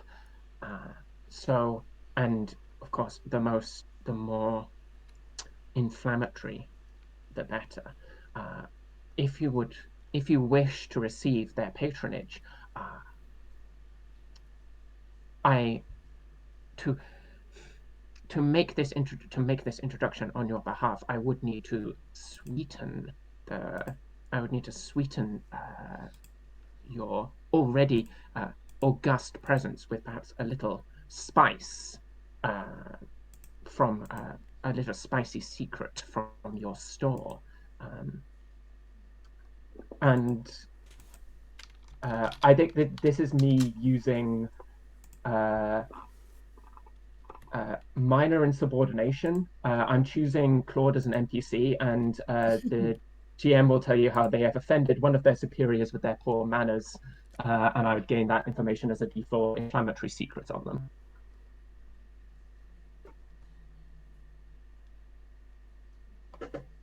Exquisite. So, a way that Claude has offended superior. And he's like, well, I suppose it's something quite. Oh, sorry. I was just gonna. Is technically their husband their superior? Because their husband is a professor. Yeah. Yeah. Nice. Incredible.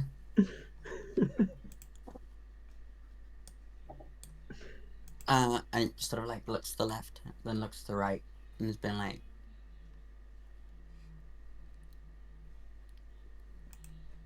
well, this. I'm feeling very attached to you, Mel. You have a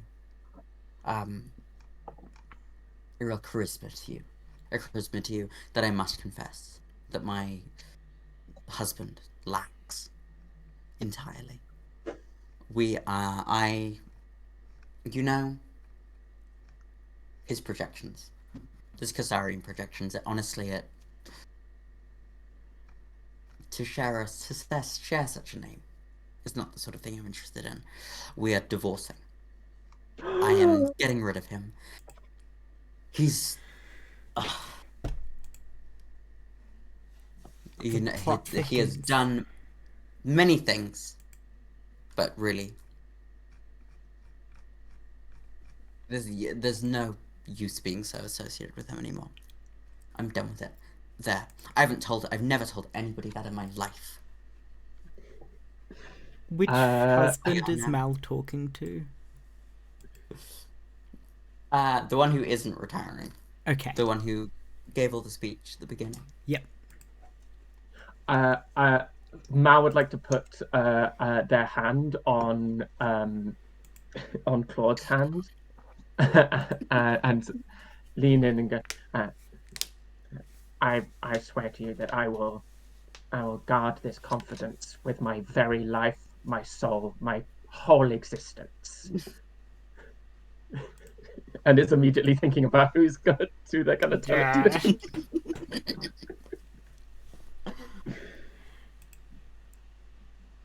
Very good. Does that count as a secret to add? Yeah, that is a. Feels like one. So, welcome to PALLAS. In PALLAS, secrets are one of the mechanical key to everything. Life is about gossip. Life is about scandal. They are, if you are used to heart, they're basically the equivalent of resources and heart. They are how you solve stress. They are how you do this. We all have secrets, and they're very important. Yeah, so that would be a D4 bourgeoisie secret.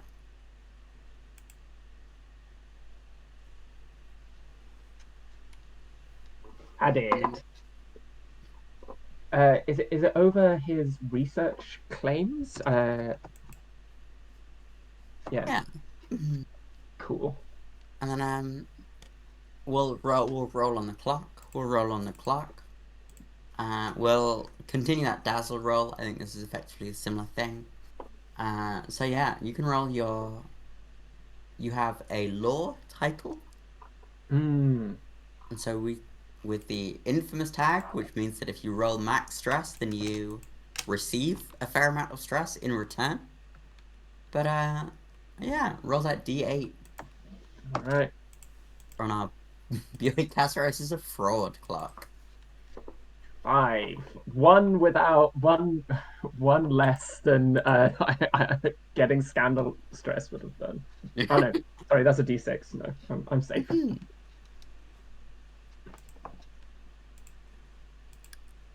Yeah, we've learned Great no work. secrets. We've learned about further claims of fraud.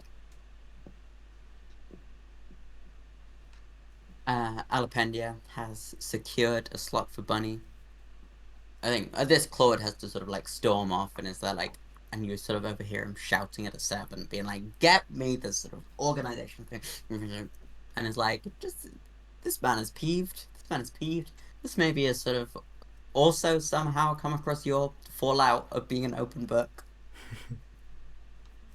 But and then we swing back round to Anathemaya sitting Yeah. between these two rumored revolutionaries. Of course. Well, as I want to be talking to some revolutionaries, I think it would be nice to have the revolution domain. So I would like to use my skill ability thingy move. That's what they're called. A la mode. You are proficient in making clothes of all sorts of styles. Gain the concoct skill. Once per session, you can roll concoct plus downstairs to make yourself an outfit that matches those dressed by the members of a particular domain, and gain that domain for the remainder of the party. So I think what this looks like is Anathemaya sort of excusing herself to just go to the bathroom real quick, and then just sort of pulling out threads and ribbons and things and altering her costume, and we'll see how it goes. How revolutionary are we feeling? Um, You have concoct, you have downstairs. Oh, yeah. So Yep. 3d12. 3d6, 3d12. Why do I keep saying d6? Who knows? Hey, we got a 12. You love to see it. You love to see it. Critical success. Through luck or talent, you achieve more than you set out to. What is this exceptionally revolutionary garment that you're altering yourself to have? This is a great question. I think inspired a little bit by Marigold's snake. Maybe I've like sort of swapped out the ribbons and things on my corset with a very like small, thin snake sort of holding my corset together. Who knows where I got a snake from? Don't worry about it. I don't know what else. What does a revolutionary look like? The Brittany Python dress? I need to Google this now.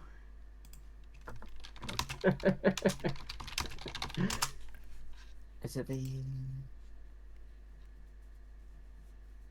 She just has a python on her shoulders. Yeah.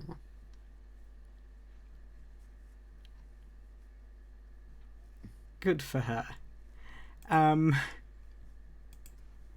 Yeah, I think Anathemaya returns to the table, sort of takes her seat. I think it doesn't eat her meal, of course. Absolutely not. And It's olives stuffed with olives. Yeah. Maybe the snake can eat something. I don't know what snakes eat. I guess it depends on the snake. These snakes can eat whatever they like. These are fashion snakes. Yeah, fashion snakes. Incredible. Yeah, I guess I want to... Yeah. Well, I think as you got a 12, so this isn't did. just you've acquired this domain. Like, this is I think because of the revolutionary style, it is sort of. This is what it is. It's very much a sort of underground thing. So you're able to do this not just in a way that other people. It's not just that other people cannot tell that you're dressed like this, and the people in the revolution know. It's flagging a bit. There's some sort of revolutionary hanky code going on here, I imagine, and you have managed to precisely pinpoint the way that these two are sort of this is like you have not just dressed like a communist, you have dressed like the specific sect of Trotskyism that these two have adhered to forever. Perfect. And they notice this immediately, and they're just sort of good. and they're just sort of there, and they just sort of look to you, and they're like, "I love your outfit. Spectacular." Ah, thank you. I thought I'd freshen up a bit. I've been hearing word of some happenings going on at this party. It's Juliet sort of there. It's like, well, they say the new age will be coming soon, and I'm not sure if you've too in line with the implications of the Khazarian field. There's a reason why.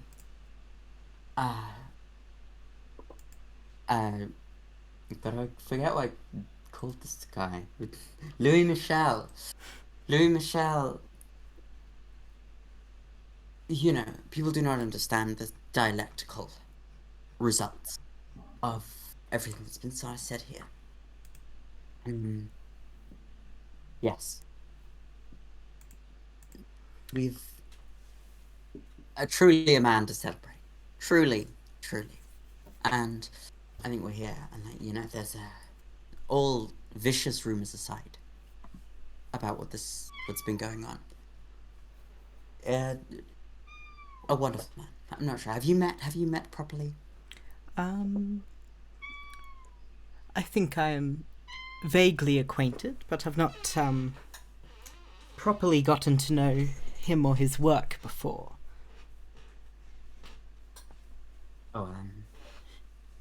Anyone dressed as well as you must surely sort of be along that, and sort of and Goss is exceptional.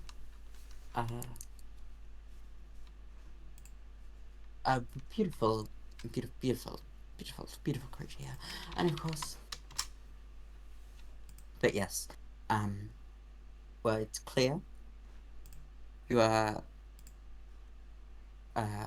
in the knowledge, you are sort of in knowing the specifics, and I was saying there's this. One must watch out at the dessert, as there is a plan being undertaken, and all I can say is that stay away from the East Wing. Oh. It's the best thing to be done. It's the best thing to be done. There is quite the scandal going to be taken up left foot. So, is there anything we could do to help aid the cause?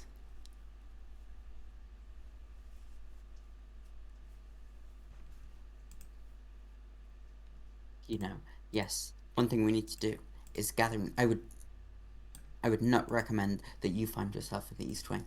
However, I would, if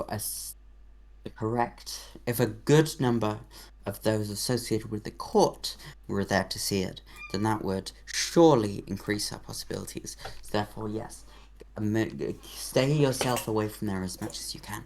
But if the court can end up towards the East Wing, behind that large door over there, then our plan will succeed to a great extent. Yes. It's wonderful to have you. My name is Juliet. Quickly out of character, by court, does she mean like gentle folk, court. or like Court, Yeah. but crown domain in yeah? general. Okay.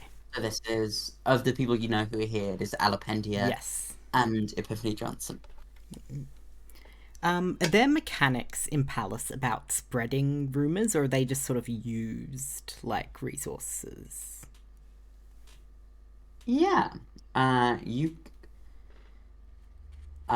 spread rumors with certain gossip mongers. When you can do that, you can. This is more campaign long stuff that is still in the Okay. process of being written with this game. But Sure. spreading a rumor that you have is a thing, and will give you specific things. So I think, like with this, I think you can use a secret that you have and then roll it to add it to a relevant track here. Yeah, because I'm thinking of sort of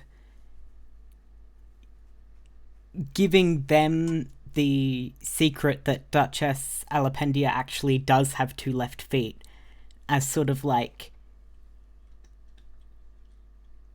quote unquote fuel for the revolution, to sort of gain their trust to tell me more of what's gonna happen in the East Wing. Yeah. I think so. And it will, we can do that, and we'll make the... I think you can roll that into the Bioid Casteress as a revolutionary Yeah, that's what I was track that we thinking. have here. Yeah, so, to be clear, you do not actually have sentiments towards the revolution. You are just pretending to, Yes. in order to gather information, get the Yeah. stuff. Yeah. So that's just... You'll spread the secret. They will know the secret. This will start spreading out further throughout the party, and we'll add it to the track, our clock up here. Okay.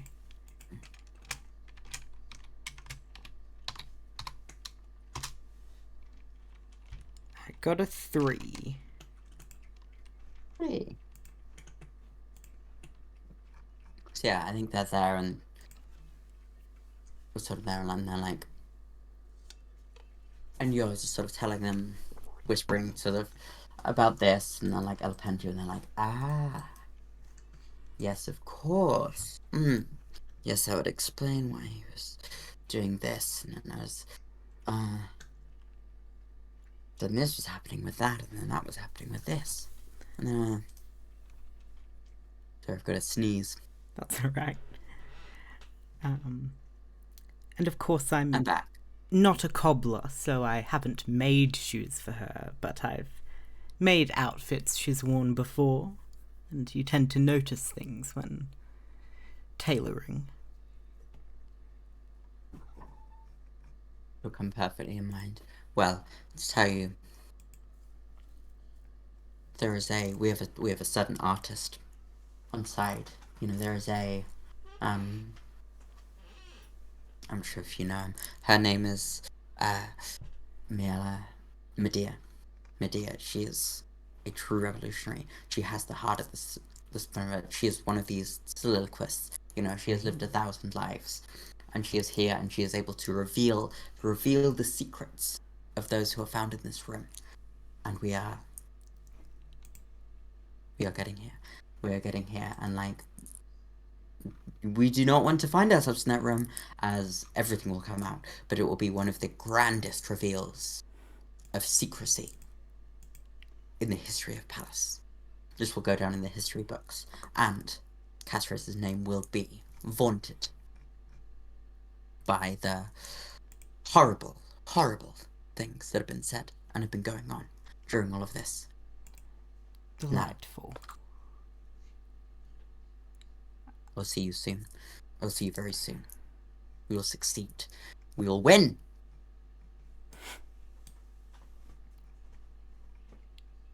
And then yeah, that's the revolutionary gossip.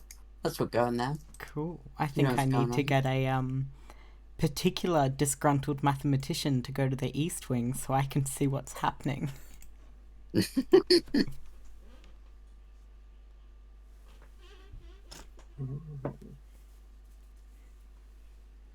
So is the just to get it straight. So the soliloquist is going to reveal the secrets of the crown of like the noble people in this room, and in doing and like Oh, you that broke up for a will. bit there.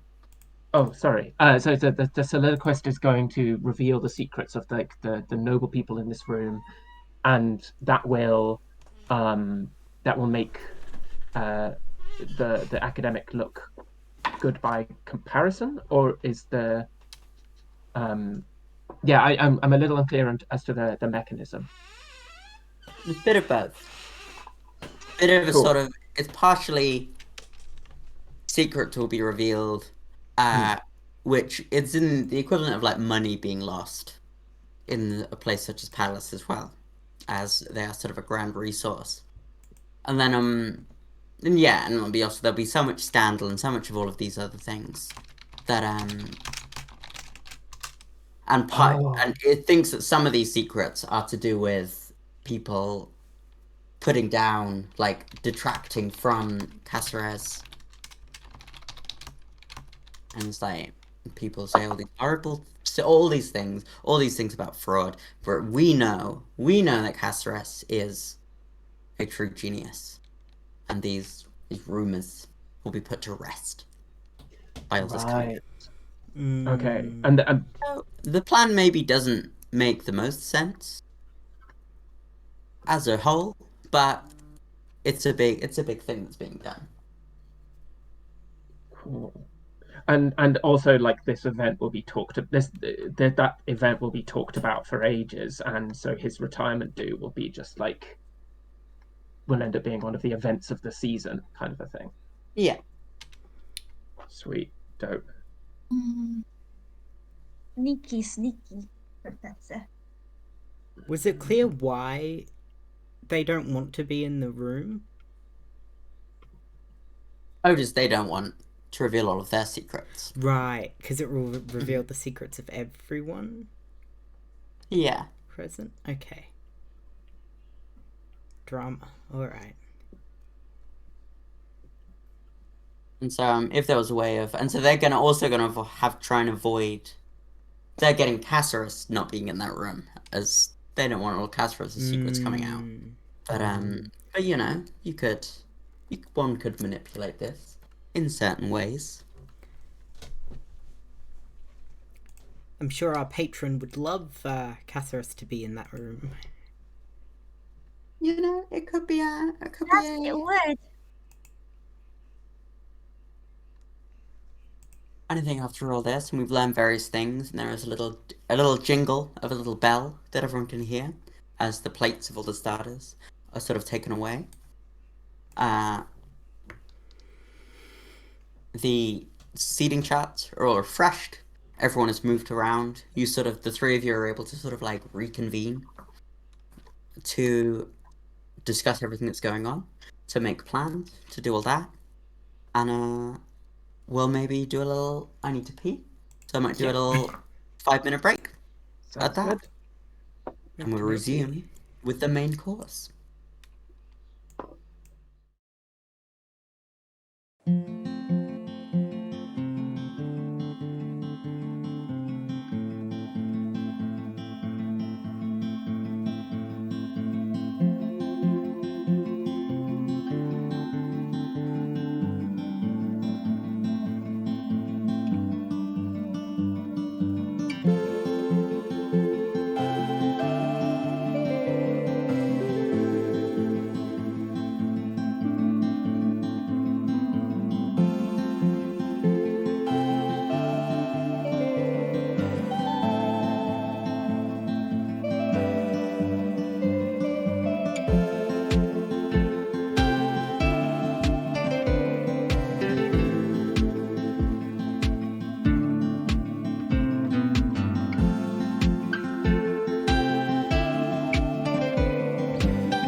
are live.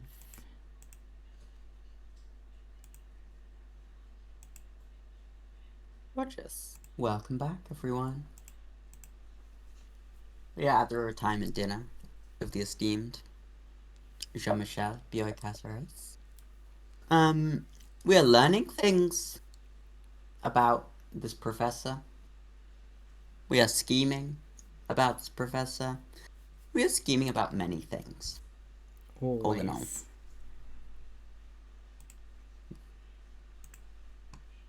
We have had our olives stuffed with olives for our starter. We are moving on to the main course, in which we are... What are we having?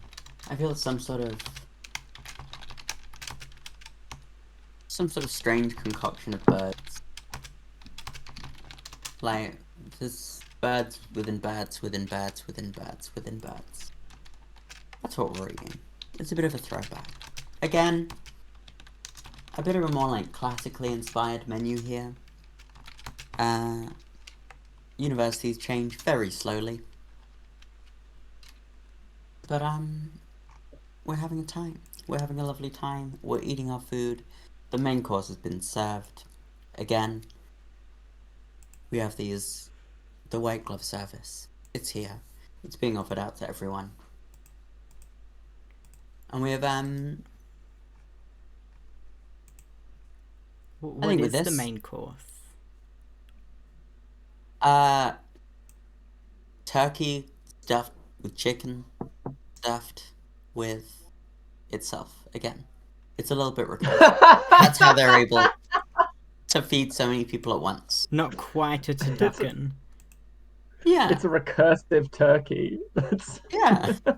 Turkey stuffed with itself. So, you know, it makes the cooking process very efficient. Because you only need to cook one thing and then it cooks itself eternally, all the way down. Turkey's all the way down. Of course. That's also how Mal describes the crowds at many of the parties they go to. Fair. Mal is so shady. And while we are discussing Turkey's all the way down, in the name of Turkey's all the way down, let's remind ourselves that we're streaming. It is on our anniversary. You should donate to Trans Lifeline. Donate away. Here's that link. It's going in the chat now. Oh, no, it's not. How's donate.plus.com. It's in the chat. You should donate. Transgender recursive turkeys. That's a segue. That's a sort of segue. Yeah. Reminds me of, you know, gender.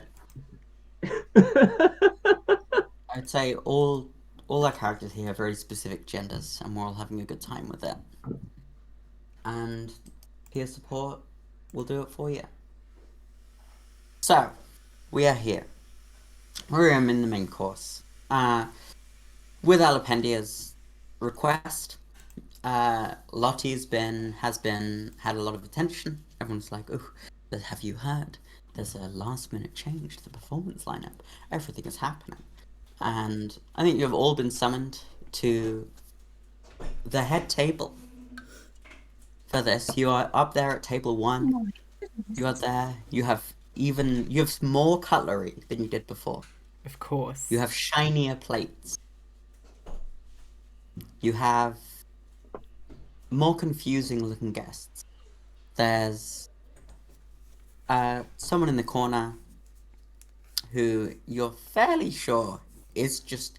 You're unsure if it's decoration, if it's a tree, or if it's a guest, as the food in front of them does seem to be disappearing. But, and there's the house plant surrounded by people. And so there's just a lot of agriculture, just a lot of plants that look a lot like people. Or people that look like plants. No one's that sure. But we're here, and we're having a lovely time. We're at the main table. And we've had the three, and sort of on the way, our three protagonists find themselves coming back together again. And updating each other on all that's been learned. And yeah, what are we saying to each other? What are we planning amongst ourselves?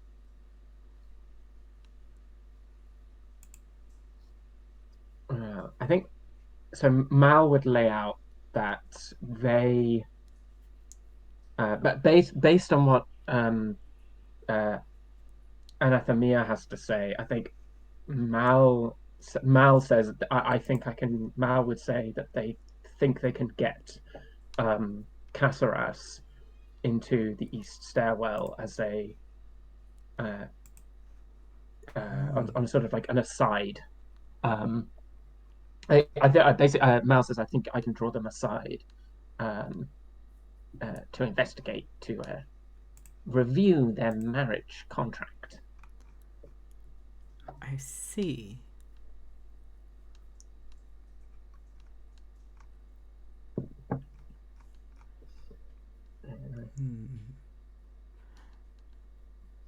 And you'll be safe there by yourself? And from what we've heard from this Medea, she is quite a diviner.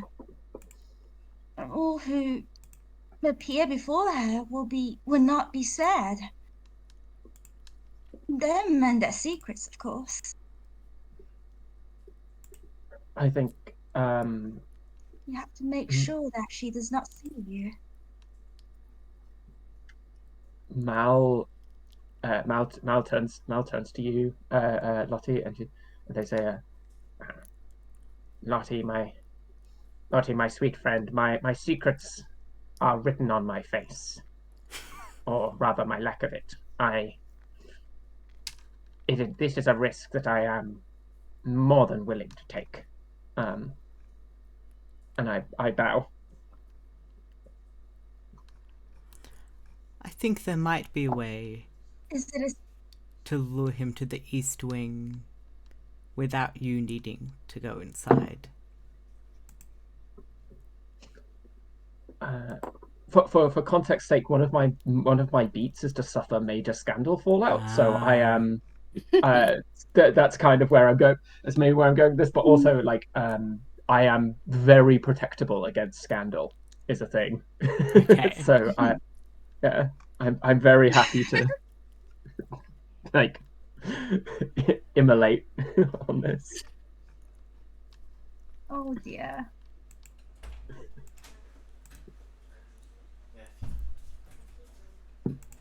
But yeah. Anyway, we have a plan. Castros is here. I think you're at the high table. There's a sort of other fancy types. I think you end up with Epiphany Johnson, who's sort of here at the table, and sort of gives a wave.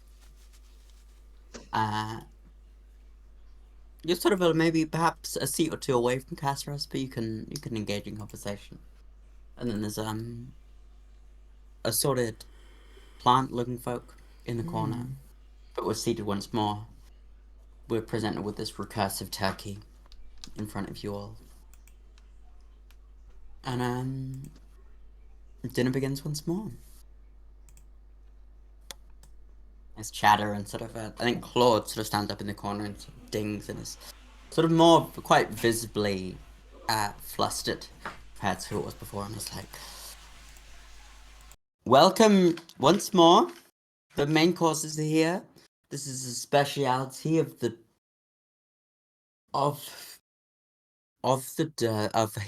what we are doing here. Have a wonderful meal. I will speak to you all later. Goodbye. Sits down again, quite shortly. And there's a hushed gossip being like, ooh, something's going on.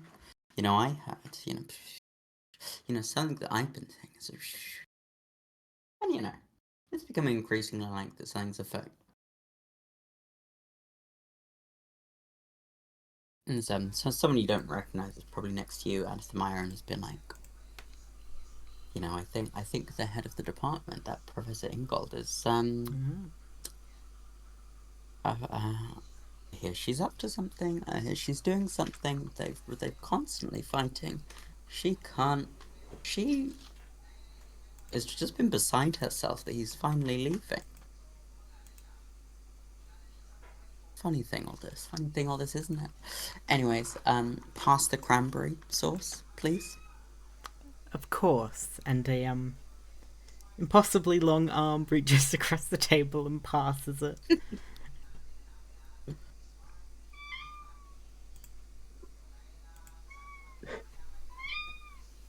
Sort of takes only mildly concerned, but has seen worse. And then as it starts to attempt to eat the recursive turkey, and is just starts cutting and just keeps cutting and just isn't sure when to stop. Was the person this person was talking about being beside herself that he's leaving? Who was that? That's the head of the department, the Right. professor who is wearing your waistcoat. Yes, okay, cool.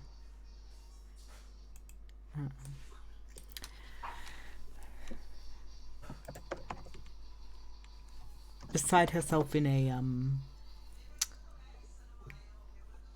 good or bad way?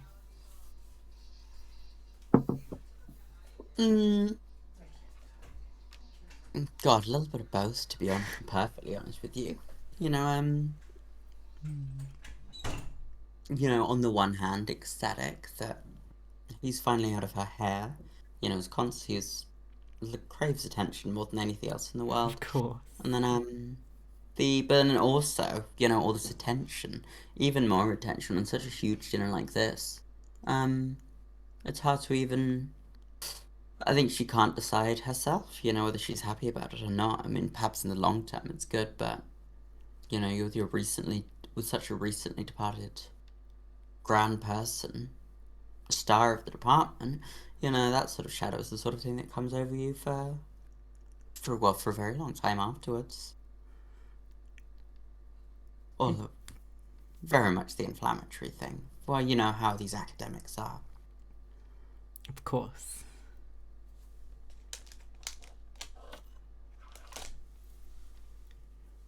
Anyways, I love your veil. You have beautiful arms. Why, thank you. I must just want to say.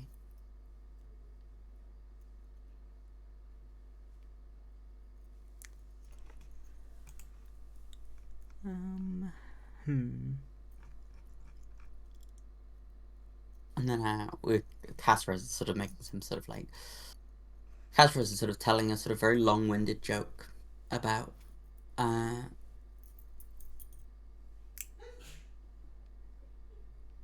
probably maybe something about the Mouse King. And be like, well, I heard.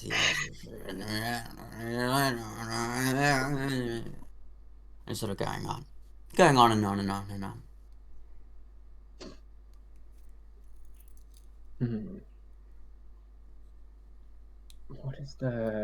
What is the correct etiquette for when someone is telling a very long-winded joke, but also it's there? I think Mal is listening attentively, throughout through all of the digressions.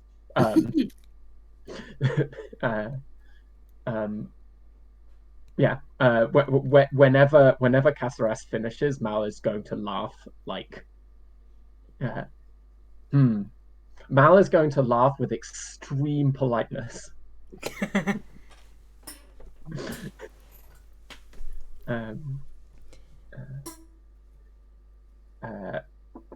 It would sound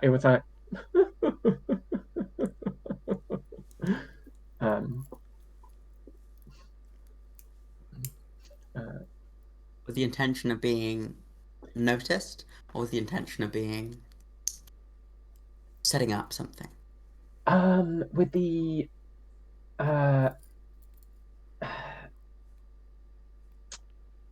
yes, I'm trying to do the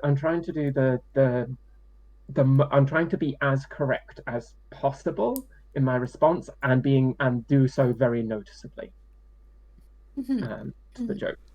Be the person laughing the right amount. Exactly the right amount, yes. The appropriate amount of laughter. God, this sounds like a dazzle law. Ooh. You know, you're doing it. The old razzle dazzle. Yeah, we have Epiphany Johnson here is himself a master of such things. Mm-hmm. Okay, so that's 3d12? Yeah. Oh, it's a perfect. Woo! Oh, Wow. everyone is just here. Everyone is just sort of there. By the time the story is coming to its end, barely anyone's even paying attention to Caceres. Everyone is just sort of has their intention just fixed on you, sort of perfectly executing this. You're shooting the moon in terms of active listening. Can I lead the crowd into like a slow clap in celebration of our dear Mal?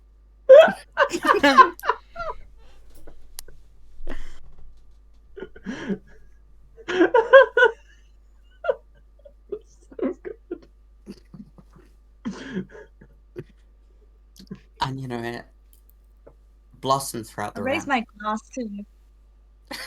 Oh my goodness.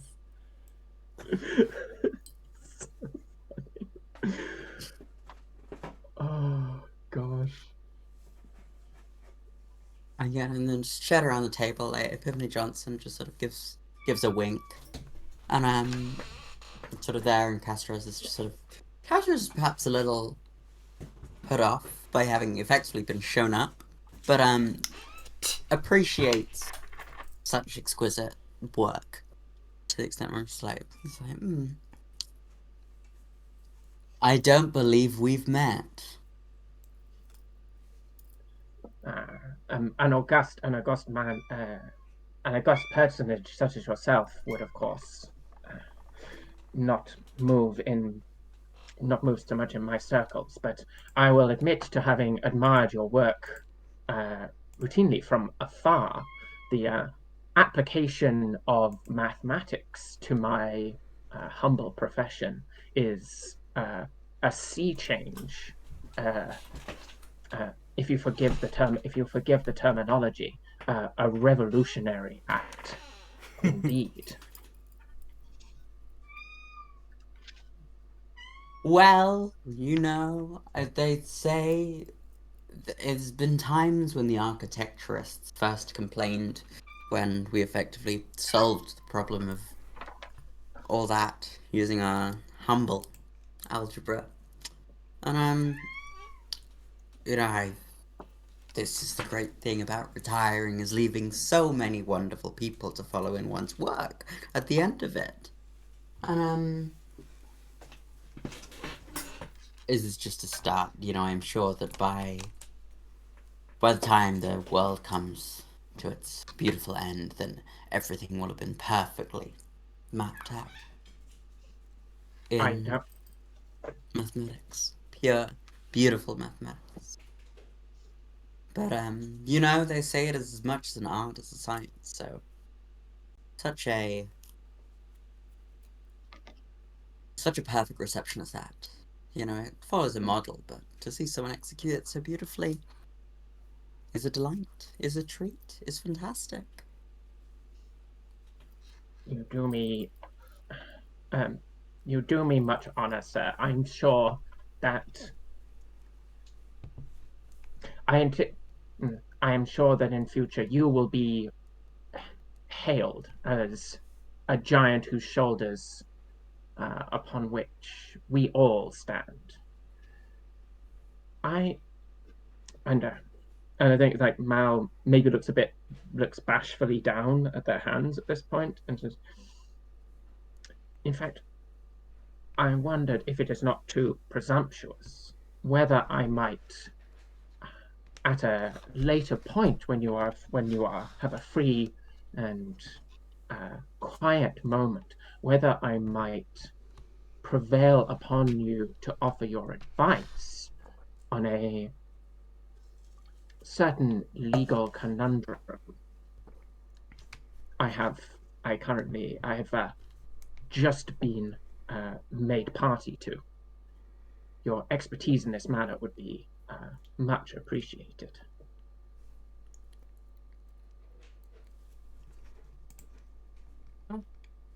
A delight, a treat, a wonder. Oh, that's fabulous to see. That's wonderful to see. Yes, let's well, what's the? I have a reasonable recollection of the projections. I don't have my notes with me, but so what's the issue? What's the region? Where are we looking at this? Um, I lean into his ear, so close that my this is so, um, I almost okay. So close that my teeth almost brush uh, his earlobe, and I was just thinking about how awful that sensation would be. No good. um, and um, and I was like, uh, it is a detail of it is a detail of a marriage contract between of a marriage contract in the process of being dissolved by a party to the contract which is of lower standing than the party than the other party. I It is very irregular for a contract to be able to be uh, dissolved from the bottom up, as it were. I frankly have never heard the like previously. It is, one might say, it is close to scandalous. And I sort of lean backwards.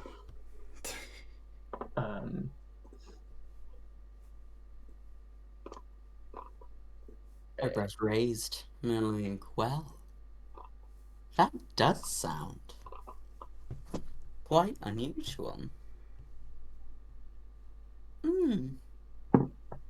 I suppose. I think there's research into the complex fields, and there's some of the sort of later Noetherian ring theory when applied to complex plane, my life, something like that. There's certain transformations in which one may see uh, all hierarchical relationships as merely inherent to their own inverse, and therefore, yes, there's always a way through this. There's always a way through this. I think that there's etiquette is one thing, and there's something, if I may say something, about the precision to which you lawyers talk about these sort of things, is that there's no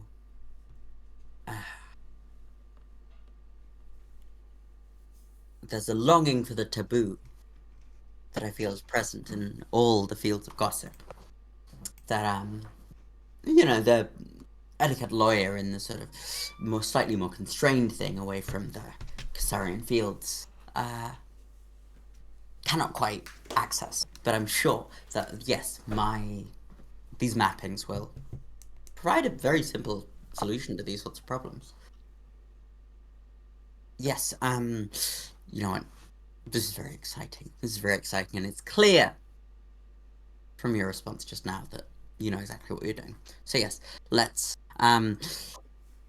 excuse me, one and all. Your, my new dear friend and I must, I go to fetch something from my notes.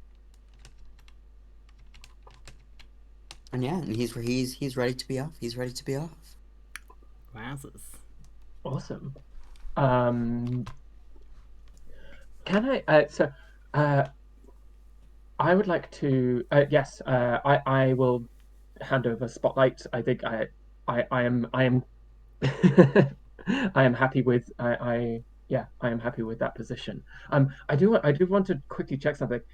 You said that hierarchical relationships are inherent to their own inverse. Um, is that it? Did he?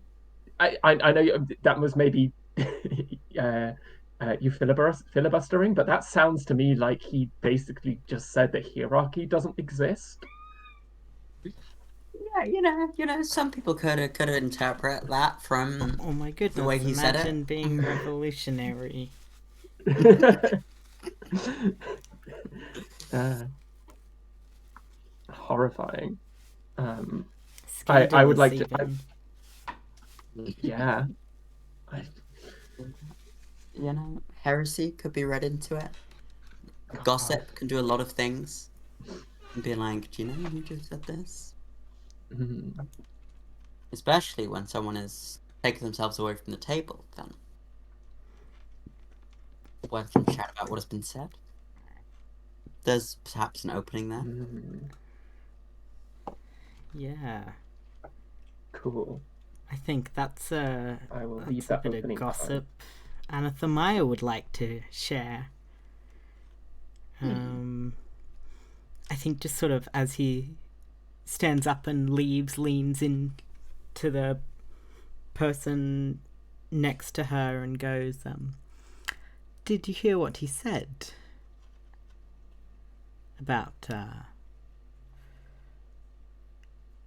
the hierarchy and its place in this world? She just sort of turns to you and is like, oh, I'm no mathematician. At the end of the day, my field is something quite different. But I tend to just sort of I switch off a bit when they sort of go on a bit like that. But Of what course. what was the give me the gist. Give me the gist. What was the exact phrasing?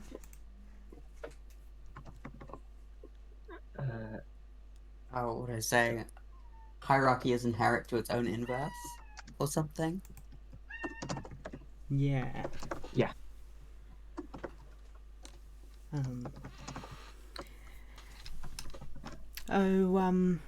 Just that hierarchy is inherent to its own inverse.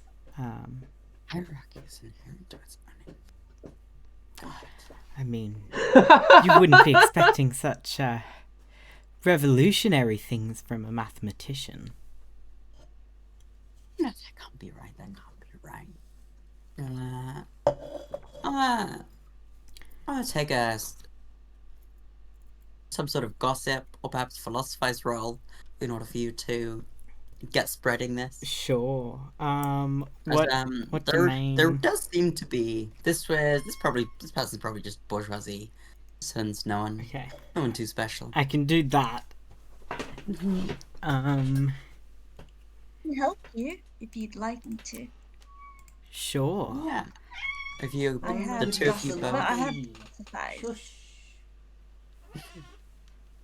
Sorry, my cat is yelling at me.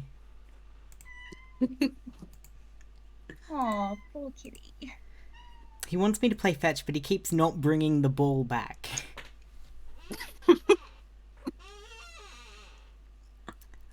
Yeah, how does Lottie help?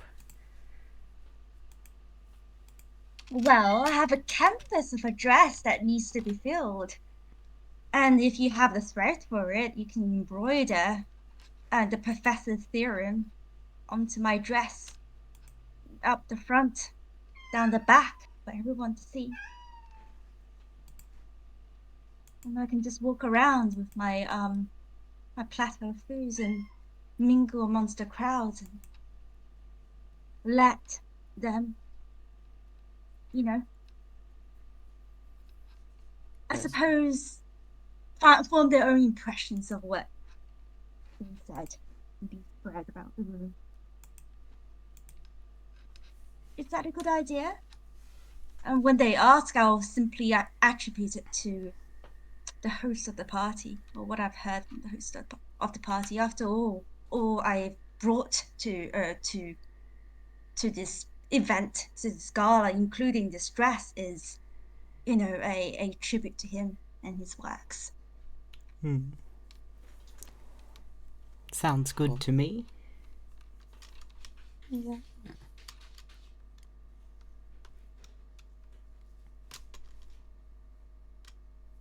We got a 10. That's a 10. 10 to 11's success. And take no stress. You love to see it. We have a gossip title here. I do.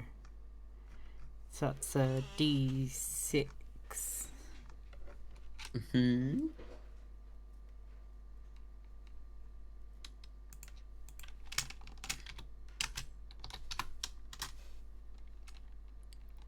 A 1.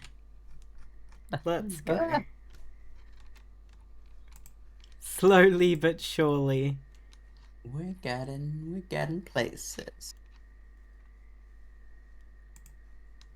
We're doing this, and we're making some rounds. We're doing some gossip. We're sort of like starting to spread. I think what this is that you you're really starting to notice something. People just really don't seem to want to talk about what Hasaraz says about basically anything. And like, I think, the two of you have access to sort of the strange realms of dreams, of whatever the thread that you have is, as whatever's going there. You have access to sort of stuff like that's a bit sort of beyond most people's odd abilities. And you're starting to notice that, like, it's starting to feel like something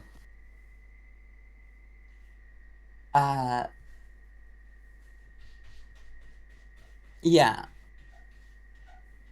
This is more than just people not really understanding how maths works. Yeah. Something's afoot.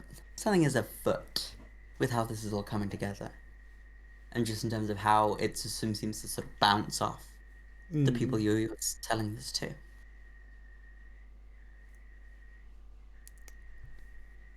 Okay. But yeah, and we are making the rounds. We are wandering through. Mal and Castros are sort of off discussing details. And we have another ding ding ding. And Claude sort of stands up again. Claude has managed to sort of bring himself together, as he is not near anyone who is causing himself too much stress at the moment. And is like, well, we have what a delightful meal, yet again, from the wondrous folk here at the Academy. Thanks to all the servant staff for providing what they do. It's delicious food, as always. Now, there is a series of performance being provided. If we head through these two doors, there will be a grand show. And then after that, dessert, and a beautiful evening ahead of us. Yeah, and once more, we are up. We are going around. We are mingling. We are chatting with everyone. And, yeah. And through the next set of doors to the grand stage. With Casperos not being present, and Claude sort of appears at the high table and has been like, Where is Louis Michel? Where's he got to? Oh God. And we are here for some artistic performance. And Lottie, you're sort of presented first. I feel like there's been a late addition to the proceedings. A new painter, sadly part of all of this, to do this. And we are delighted to have her as part of this. Please,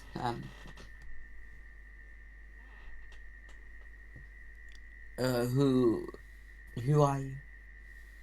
Who is your patron?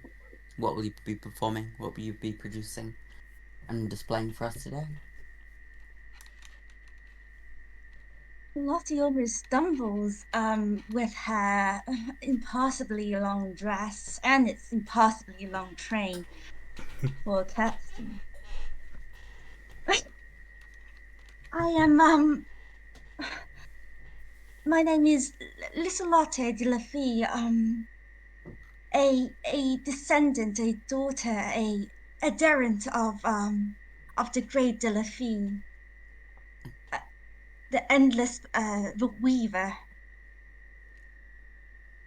And I am here to paint. And this painting, well, I am known mostly for my portraits. As some of you can attest to that, and I kind of giggles and kind of downcast my attention, my eyes towards Lady Alipendia at that. But today, this portrait will be your personal portrait. Every one of you will see yourself in this portrait. See what you are about, who you are, and what you want. Your truest self. Now, isn't that wonderful? I learned this little trick on the other side of the maze of dreams. Was my dear patron Delafie had revealed this little secret to me. This little secret that ensnares every one of my friends, acquaintances, companions, this maze of life, of connections, in which we are all part of the same network, same universe. And I'd like to demonstrate just that with my art today, which you all would see yourself painted just so perfectly. And what is the biggest surface of this room I can paint on? There's probably a sort of grand set of doors that you've all just passed through, and and it's sort of huge and gleaming white. It just looks perfect for a canvas.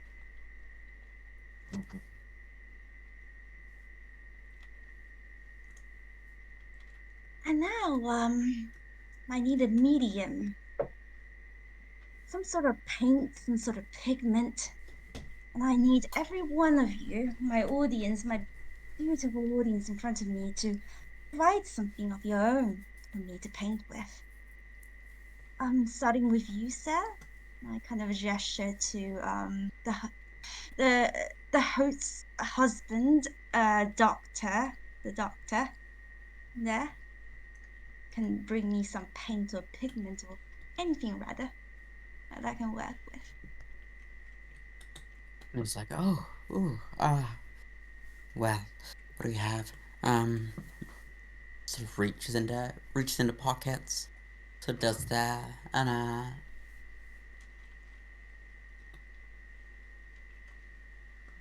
yeah, and what have we got here? What would a stressed doctor have there? I'm probably just has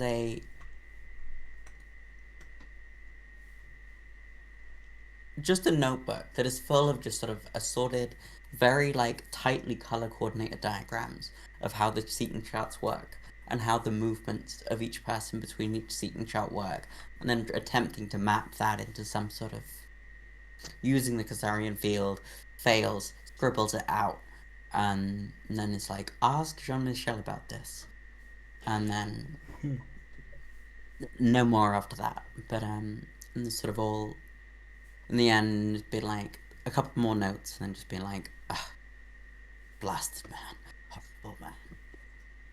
And so yeah, you have a variety of frantically scribbled fountain penned notes. I'm sure you can do something with. And I begin to blast the doors in front of me with the remnants, the contents of the notes, jumbled up, mixed together, and at times coherent and incoherent. And as I do this, as I, you know, kind of project all of Jean Michel's kind of theories, his innermost desire, his kind of inklings of revolution onto the doors. I observe the audience to see their reactions. Are they actually averting their gaze at my artwork? Is there Yes. some sort of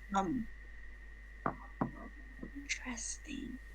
Yeah, They're all, and everything where that are gets a they little too looking close. towards? Who are they? And you're sort of there, and they're sort of just like frantically looking for something, basically frantically looking for something else to gossip about. And sort of looks to uh across the thing with Alapendia, who's just sort of there and is like looking, and it's like looking just sort of starry eyed towards Lottie. She's probably one of the only people who's like directly looking at everything you're doing. And then we have sort of Marigold and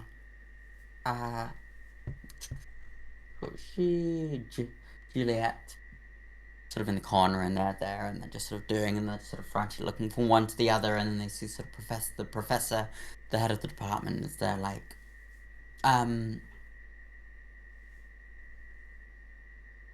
yeah, and sort of wearing these waistcoats and just sort of gossiping, and it's sort of there, and yeah, and there's not really anything to gossip about, so they just sort of turn to each other, and they're like, oh, what can this be? And then so it's still fairly up in the air, and yeah, you do know A singer here.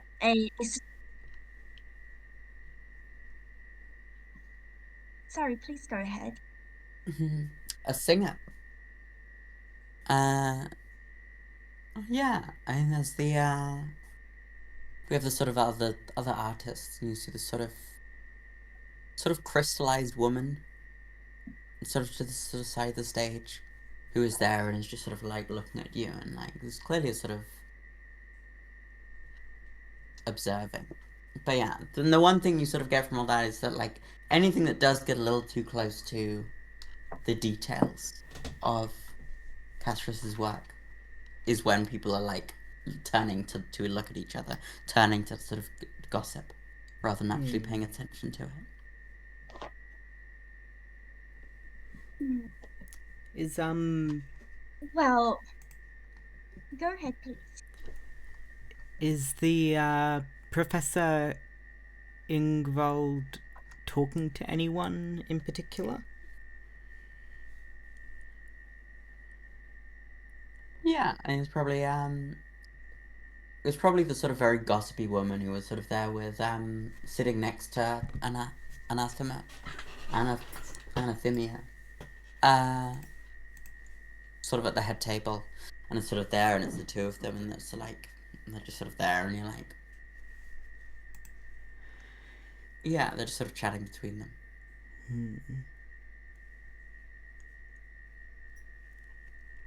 And yeah, this is What about the doctor? Is the doctor? Doctor is just confused. Doctor is looking incredibly confused by everything, and it's like, what a bizarre instruction.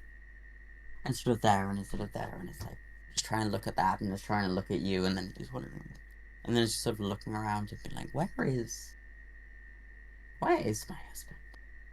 And then just sort of general air of confusion. But is Just he sort of, gossiping? Gossiping?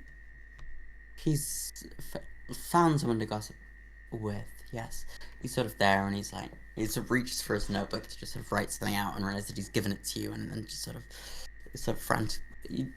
It's getting increasingly caught up in himself, but sort of lacking an absence to gossip about. It's sort of like now made to sort of look at what you've been up to, and but yeah, but you can tell he's started to see through whatever it is that Casares has been doing, and so is perhaps slightly less affected than some of the others are. And he's there, and he's like, "Oh yes, oh, but of course, if that worked, and if that worked, and if that worked, then that should absolutely be working." And sort of looking at you, and it's like, what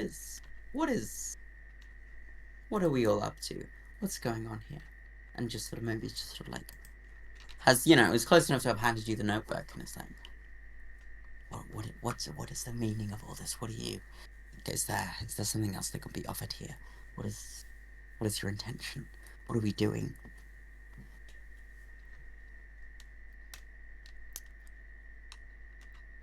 What are we doing? Sir, I believe that you know more about this than any of us here. The meaning of this. Have you pierced through the veil yet? Have you divined what your husband is meaning to communicate all this time? Or are you simply putting on a front, just like the rest of them? I can hardly believe that that's the case.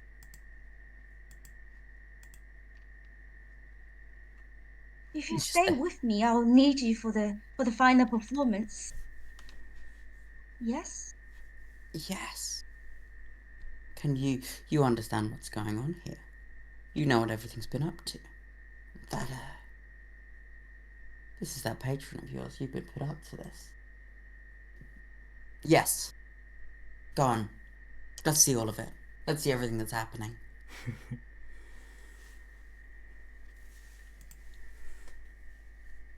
Well then, I'm going to need you for this final performance. And you too, my lady, and I bring the singer close to me as well. Now, and as I am going to my moves for this, I'm going to conduct an opera with art. Fantastic. Incredible. But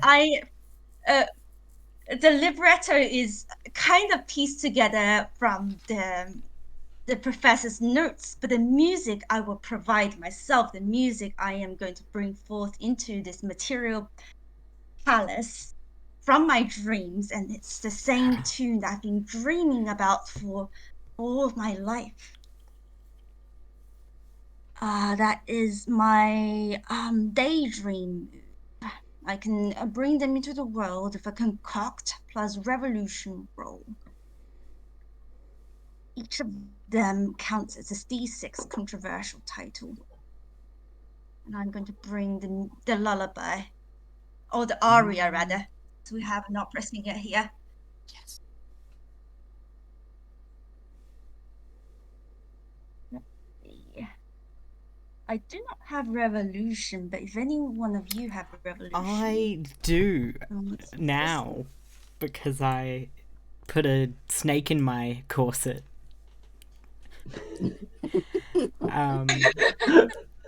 Yeah. As you do. As you do. That's how it works. In game and out. Yep.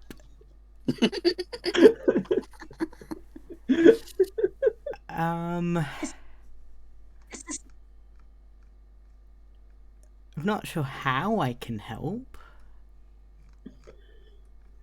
is the snake self-multiplying by any chance? I don't know, I haven't asked.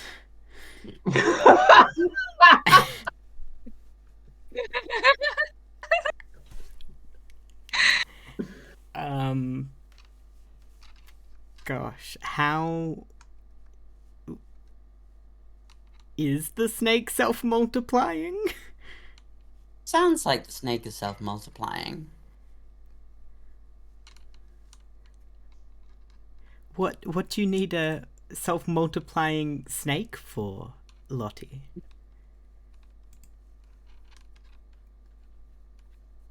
Well, I'm going to have this. If possible, if we can ask these little snake friends of ours to ensnare a bit of gossip from everyone in the crowd and bring them back to us so we can add them to the canvas, to the song. Of course. Yeah, if that's something within my ability to do. Yeah. So I think so. I mean, I can produce have an unlimited supply of my favorite color thread, and maybe that thread is snakes. Who knows? Yeah, I will help with your role.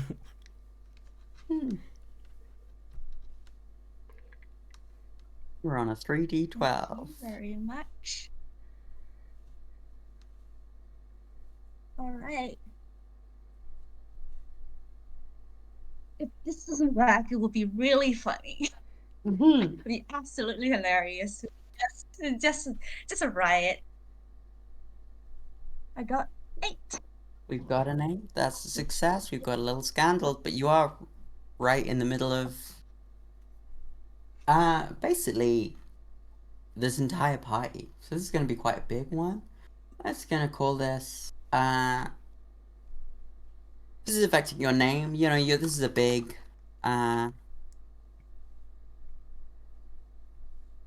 event.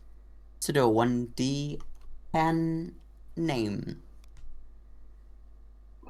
And it's just 2. 2 name stress. And you have 3 name protection. So it's a little shaky, but we're getting there. We have this concoction. The thread snakes are making beautiful music. The singer knows the tune, is being guided along. And we have a very bizarre performance happening. But that's how it is when you have a dream painter in the team. Only the finest of performances. Yeah. Well, is this further bringing out the revolutionary spirit?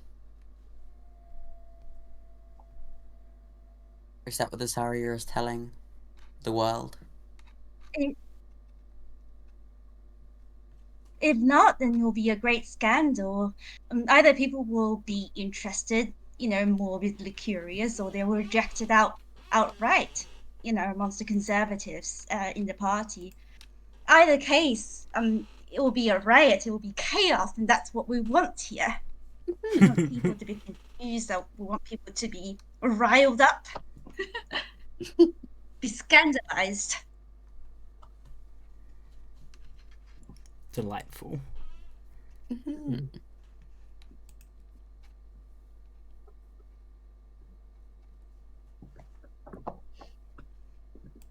Roll that d6, and we'll see how we do.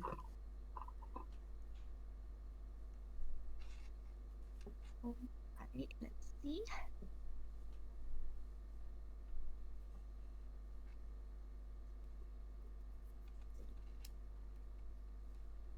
And there's a 6. And that is 6. Woohoo. Are we going for revolutionary or fraud with this one? In what way we're exposing SRS. What does the team think about this? How do we want to go about it? I think we've been leaning revolutionary. I think that's what. Yeah, that sounds right to me. Yeah, All right. beautiful. We hit 10. I think I had an idea of an 8 as the one here. So I think this is the thing that gets it. Oh. This is the thing that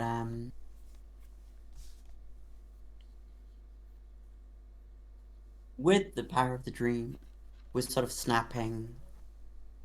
We're making people sort of realize what this is, and they've noticed what's on your dress, and they've seen what's sort of been happening, and things are snapping together, and there's a bit of a glare, quite the glare, from these two in this corner of the room, in which we have Marigold, and we have Juliet, who's sort of there and like, who is this? What's going on? What are we all up to? And then and of course Claude is there at the front being like, I knew it! Well, no, I didn't think this was, but...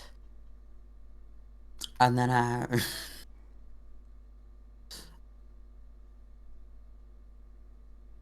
then there's a sort of general air of great confusion. Everyone's there. Everyone sort of has this sort of moment of realization. And they're like, one of the greatest mathematicians of our generation, lumped in with revolutionaries, attempting to spread such inflammatory knowledge throughout PALLAS. Able to do so with all of this sort of bizarre mathematics at his disposal. And there's an uproar. Everyone's there. Everyone's there. The singer is there, and the singer sort of finishes the aria, and it's and sort of is realizing what she's singing as she's doing it. And this is we're all run a thing with this party is really on the brink of being ruined, and basically everyone is there just sort of chatting around being like, where? Claude is being like, where? What the hell is Jean-Michel? What is going on? He must come out here and explain himself. What is going on? What is happening? There's a sort of vision of sort of Marigold and Juliet just sort of looking at each other and sort of looking towards the East Wing and then looking at each other again and being like, what's the best way of doing this now? And then they sort of both just sort of storming over to sort of Aneth Meyer and it's been like, what is you? Do you know anything about this? Who is this person? Isn't this your cousin? What's going on? How do we fix this? What are we doing? What is going on here? And so Claude is sort of wandering around doing that. Bunny is on stage having presented this. And this is an incredibly successful performance. You know exactly what you're doing. Everyone's like this astonishing dream painter who's been able to sort of produce this sort of bizarre aria that's managed to snap us all out of this collective misdirection. And then, Mal, you are in Jean-Michel's office. He is showing you a lot of graphs and is sort of attempting to draw something on a blackboard. And it's like, so, it's certainly an interesting conundrum. But, and it's sort of painting you through various bits and bobs. And you're there and you're like, what's this guy you're talking about? And you don't have much of an idea of how this is relating to what it is you're trying to do. But you're having a go. And there are graphs, there are images, there are things. And there's just sort of quite the sound of a commotion back from the hall. And he's like, oh, we missed the show.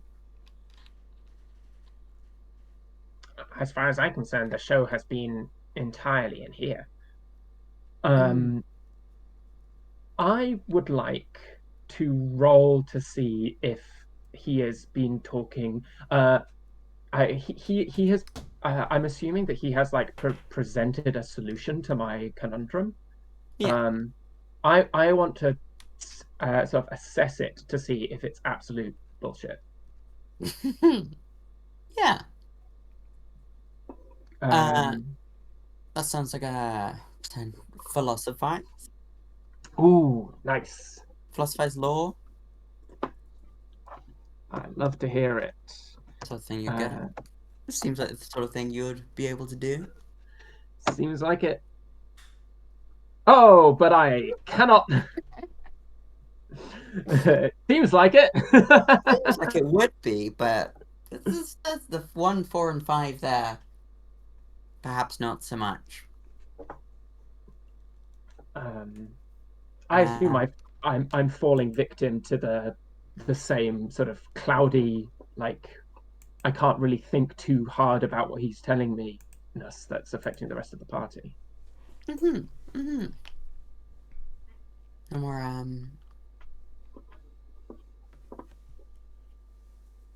this one's more muse stress. This is what you're doing. This is everything that's going on. And that's a 6. Which means they Incredible. unless will you have 12 total stress at this point? Yeah. So if this rolls a 1 to 6, you're going to get another minor muse fallout. If this rolls a 7 to 11, you're going to get a major muse fallout. Or if it gets a 12, you're fine. Yikes. That's Yes! Major muse fallout. This is the first time one of those has happened, and these are fun. Clear your stress, though. All your stress. That 12 stress is gone.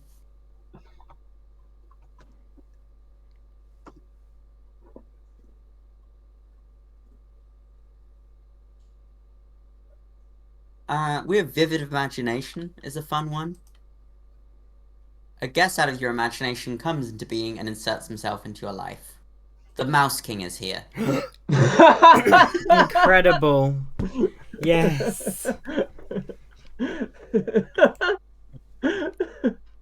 You are here. You have been trying to puzzle this around. You are talking yourself. I think you're sort of trying to talk through like the various things, and you'll be like, well, if that's this, and if that's this, and that's this, and then sort of before you know it, you are in a conversation with a small mouse wearing a crown, and is there and is talking in a sort of very quite confusing, but quite very authoritative voice. And is sort of there and is then like, well, I don't think you should have to deal with any of this. You know? Aren't you meant to be some sort of, get away with that. What are you doing? What's going on here? What's going on here? You shouldn't have to be dealing with any of this. Who's this man? Where am I? What's going on? Where are the... I'm the true rightful ruler of PALLAS, it was stolen away from me. It was stolen away from me when I was a big thing. And, and I think, people are always talking about me. And am I the king of the mice? Where are the mice? Where are my subjects? Where am I? Who are you? What am I doing here? Hold on a second. All Your important questions to ask. I immediately fall to one knee. I send my chair screeching backwards. I fall to one knee. Your Majesty, a delight to be in your presence once again. Rose just sort of spins around at this and is like, oh, who's this? The Mouse King locks eyes and is like, something quite strange has happened.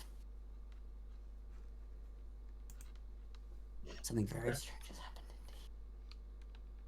Anyway, long and the short of it, Mal, you have no idea what's going on with all these guys' diagrams.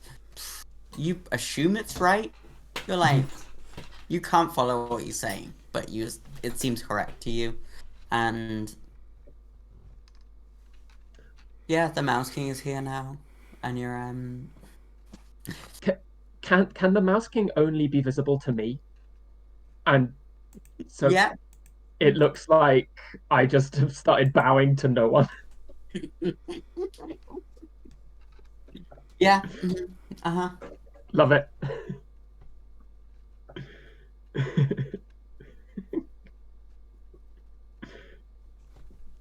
Cool.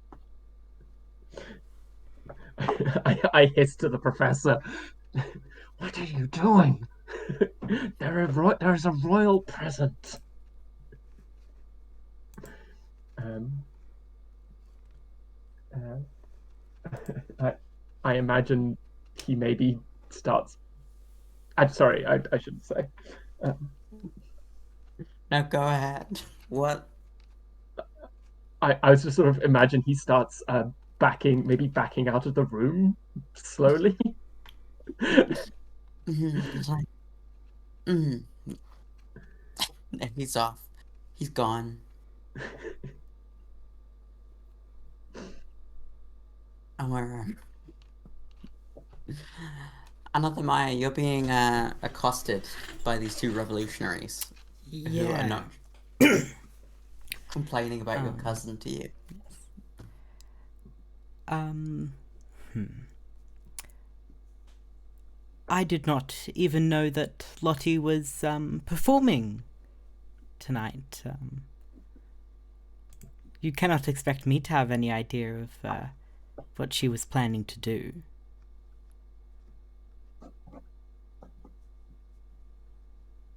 Yes, well, God, what are we going on here?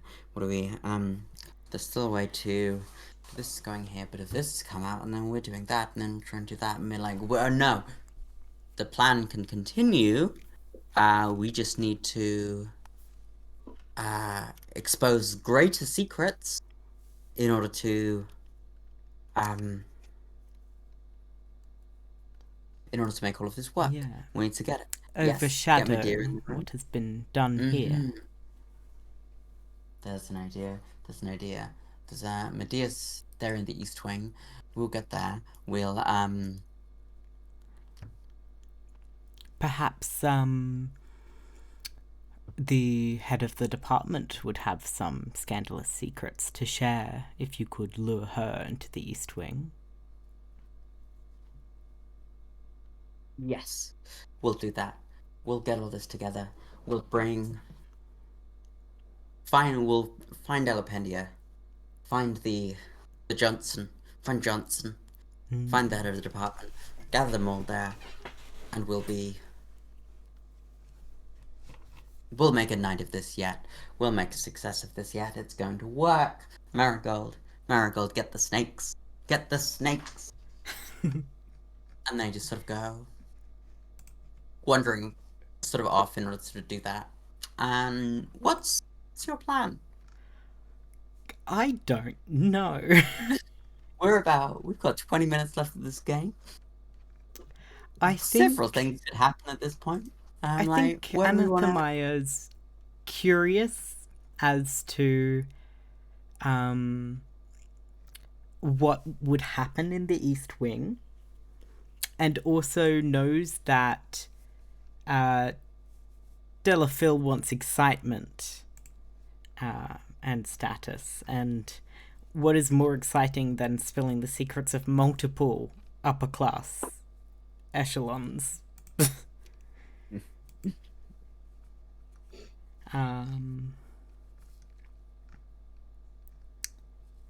Yeah.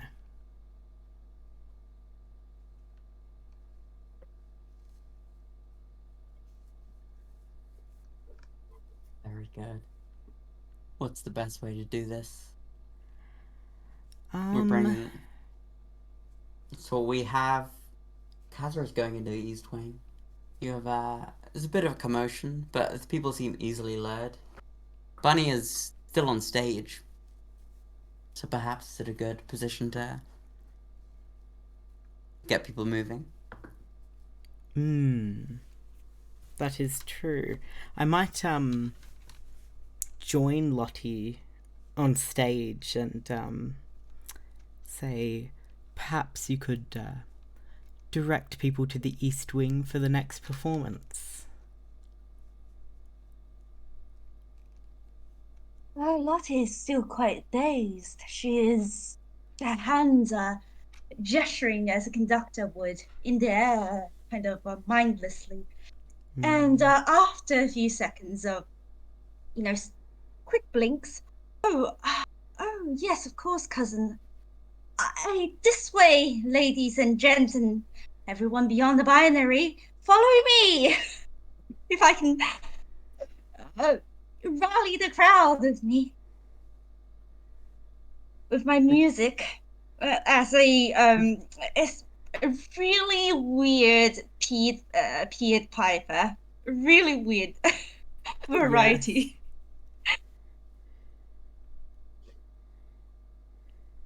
Of that guy. But we're heading in the direction of a mouse, by the way, in this case. So I suppose yes, let's do so.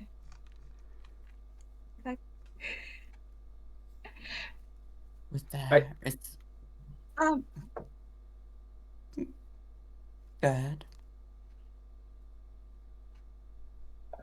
Oh, I was going to say Mal would help Lottie by bursting in and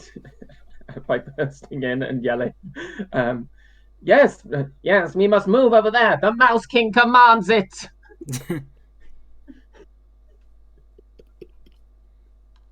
King.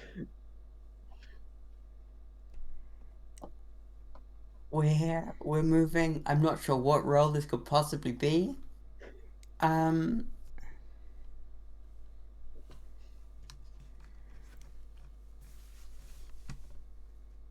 Any ideas?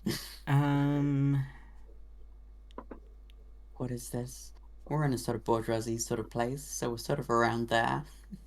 We're I'm happy to help with bourgeoisie. Yep. It depends who we think's rolling it, I guess. I feel like Lottie is. I feel like Lottie is, yeah.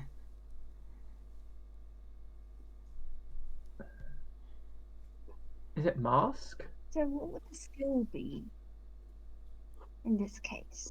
Yeah.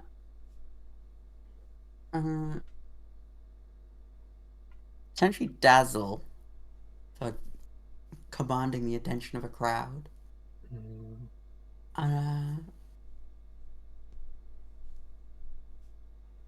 Mask for just being like, yeah, mask is the deception skill, so that works quite well if you're just like, we're all going over here and this is totally normal. So yeah, dazzle or mask. And with bourgeoisie. Right. Yeah, and I'll aid for that one. Since it was Anathemaya's idea. Daniela, you know how all these types tend to move and how to get them to go places. Yeah. We've got an 8. We're once again in front of a crowd. I'm gonna give you a 1d12, 10.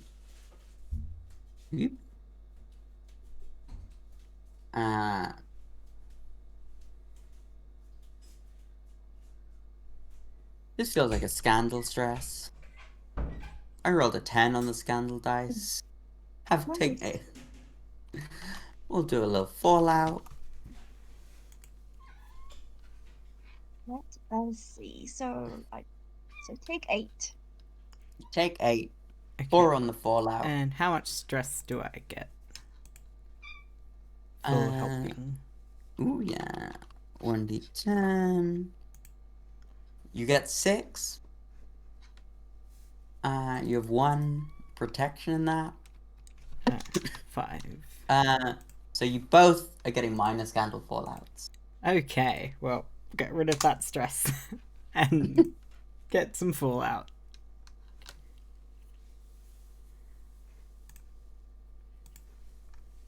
Well,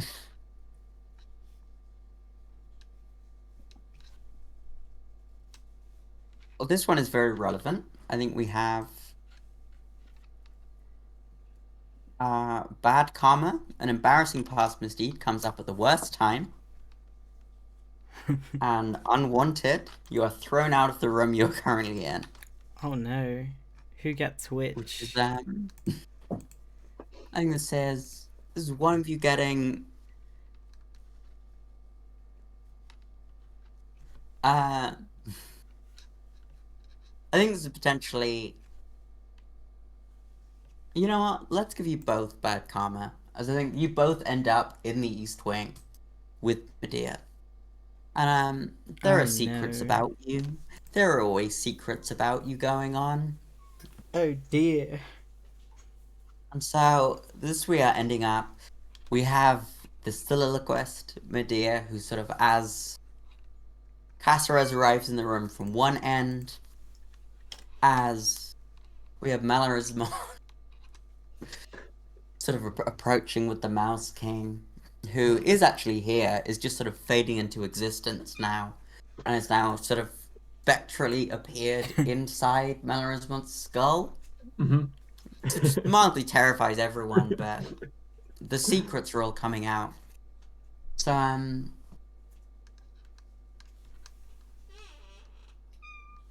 what are some... We get all secrets coming out. It'd be We the have Caceres is deepest, here. darkest secrets of our characters, right? Mm-hmm. So we have... Medea's revealing all to everything.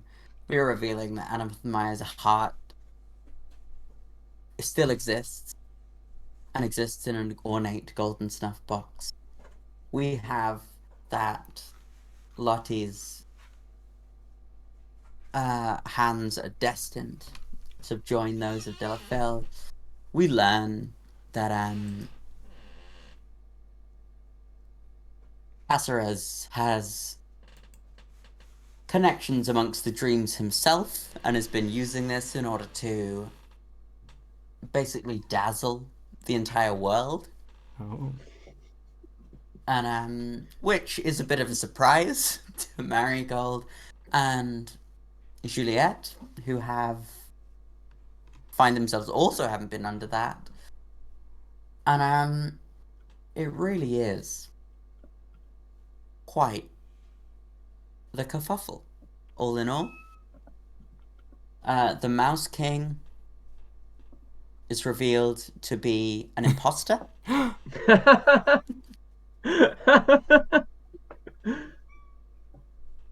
Which really no one saw coming.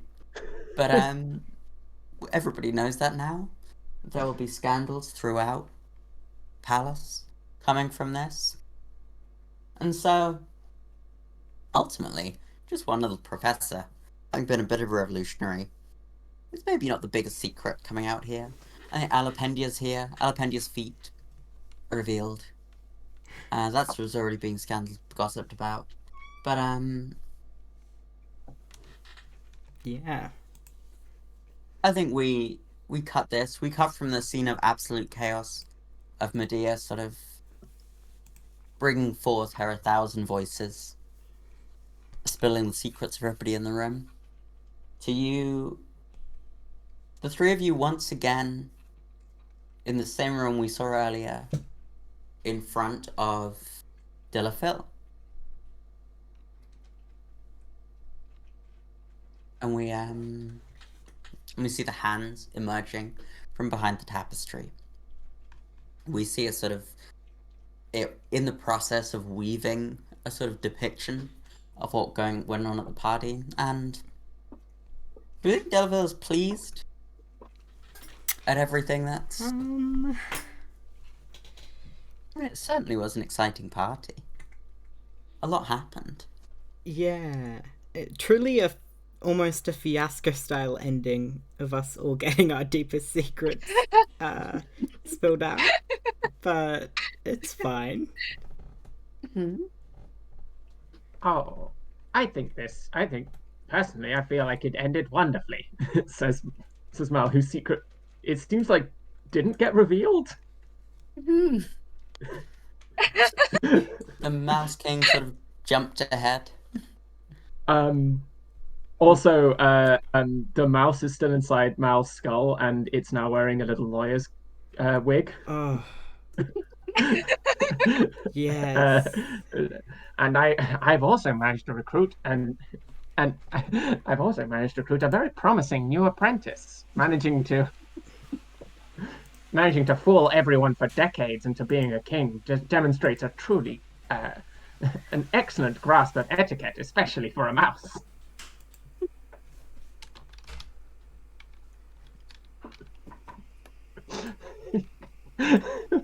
Delafil weaves a little mouse into itself approvingly. Yes.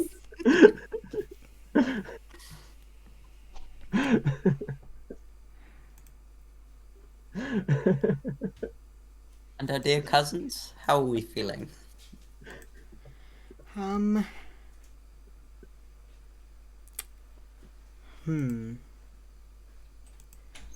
I think the sort of mission we were given was to ruin the reputation of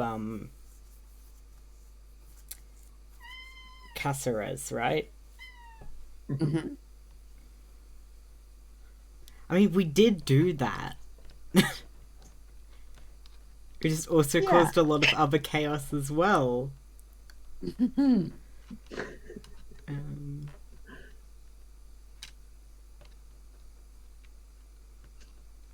I hope we haven't embarrassed Delphi with our antics. I mean, sure, we've accomplished much, but at what cost? I'm not going to show my face in that amongst that party again, ever. I'll never shake hands with an academic in my life because of this. I'll never associate myself with one of them. I think one of Delafil's hands Completely. just sort of like reaches out to sort of like grasp yours and be like, "You've done well. You did good." Oh. Oh. And I take its hands. Oh gosh, it's the first time I've ever touched my patron. And I that's didn't true. even. I mean, I've thought about of it. I dreamt about it like a million times in my life, but it reached out with its beautiful, perfect, impeccable hands and hugged me. And I'm not letting go. I'm not letting it go. I just let myself be cradled within Delaphi's arms, and yeah, all is well. Ends well, I suppose. Mm.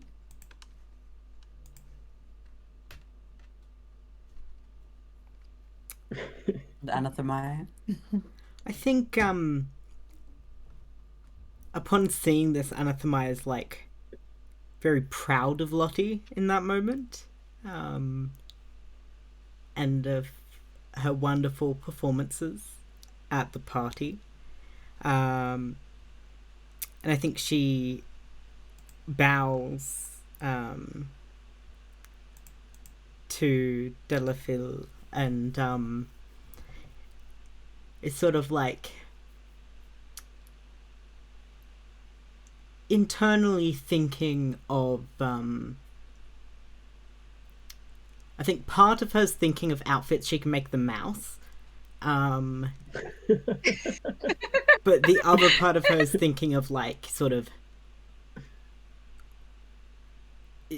statement pieces to use to sort of like get people talking about something else other than their secrets. Mm-hmm. Mm-hmm. Mm-hmm. Yeah.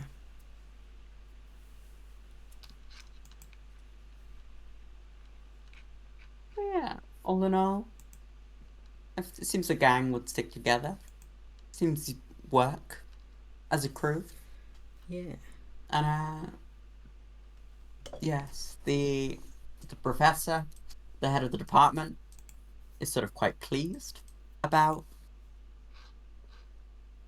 the disposal. I think the Alapendia, despite all the sort of slight confusion, had a wonderful time. Claude takes early retirement and has just had a couple of secrets about his marriage revealed that he would rather not have had revealed. And some would say retired, some would say resigned in disgrace. You know, it's... who knows? But Pallas ticks on. Delafille's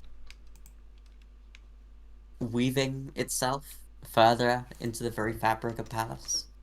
Has seen something that's very pleased to see, very excited. And the parties continue, as they always do. Wonderful. And that is Pallas. Thank you for playing. Thank you for GMing. Yeah.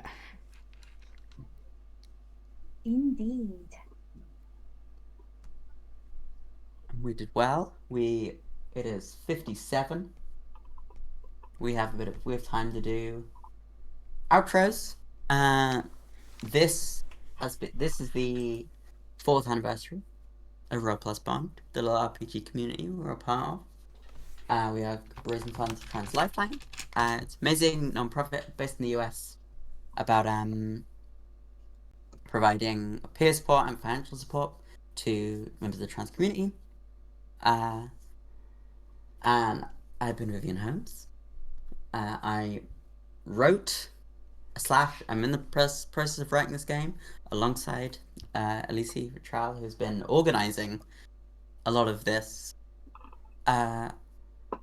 stream, which has been really cool. And let's continue Discord order. The three of us say goodbye. Adam. Hi, I am Adam. I have been malheureusement non enteré, and this has been an absolute pleasure. Thank you to everyone listening, and thanks again to Vivian for the fantastic GMing.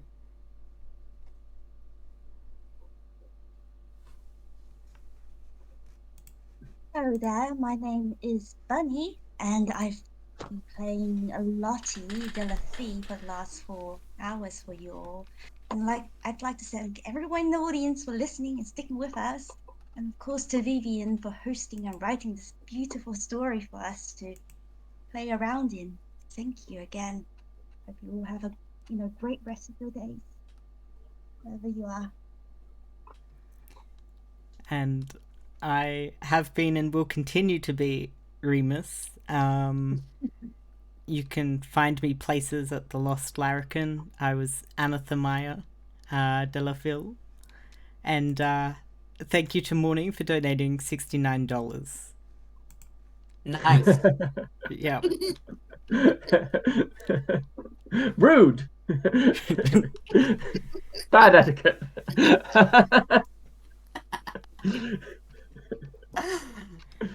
Alrighty, let's see if they're ready to hand the stream over. I will transition us to the break screen. Oh, and one last thing, if you're interested in doing more about Pallas, we're hoping to release it as an actual Ashcan version so other people can play it soon? Question mark?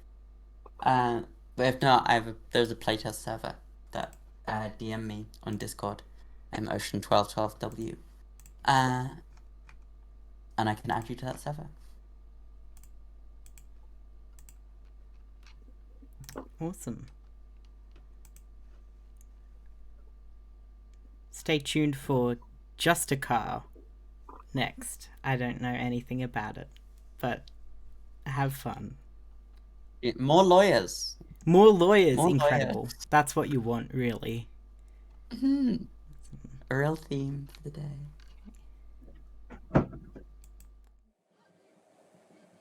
Bye.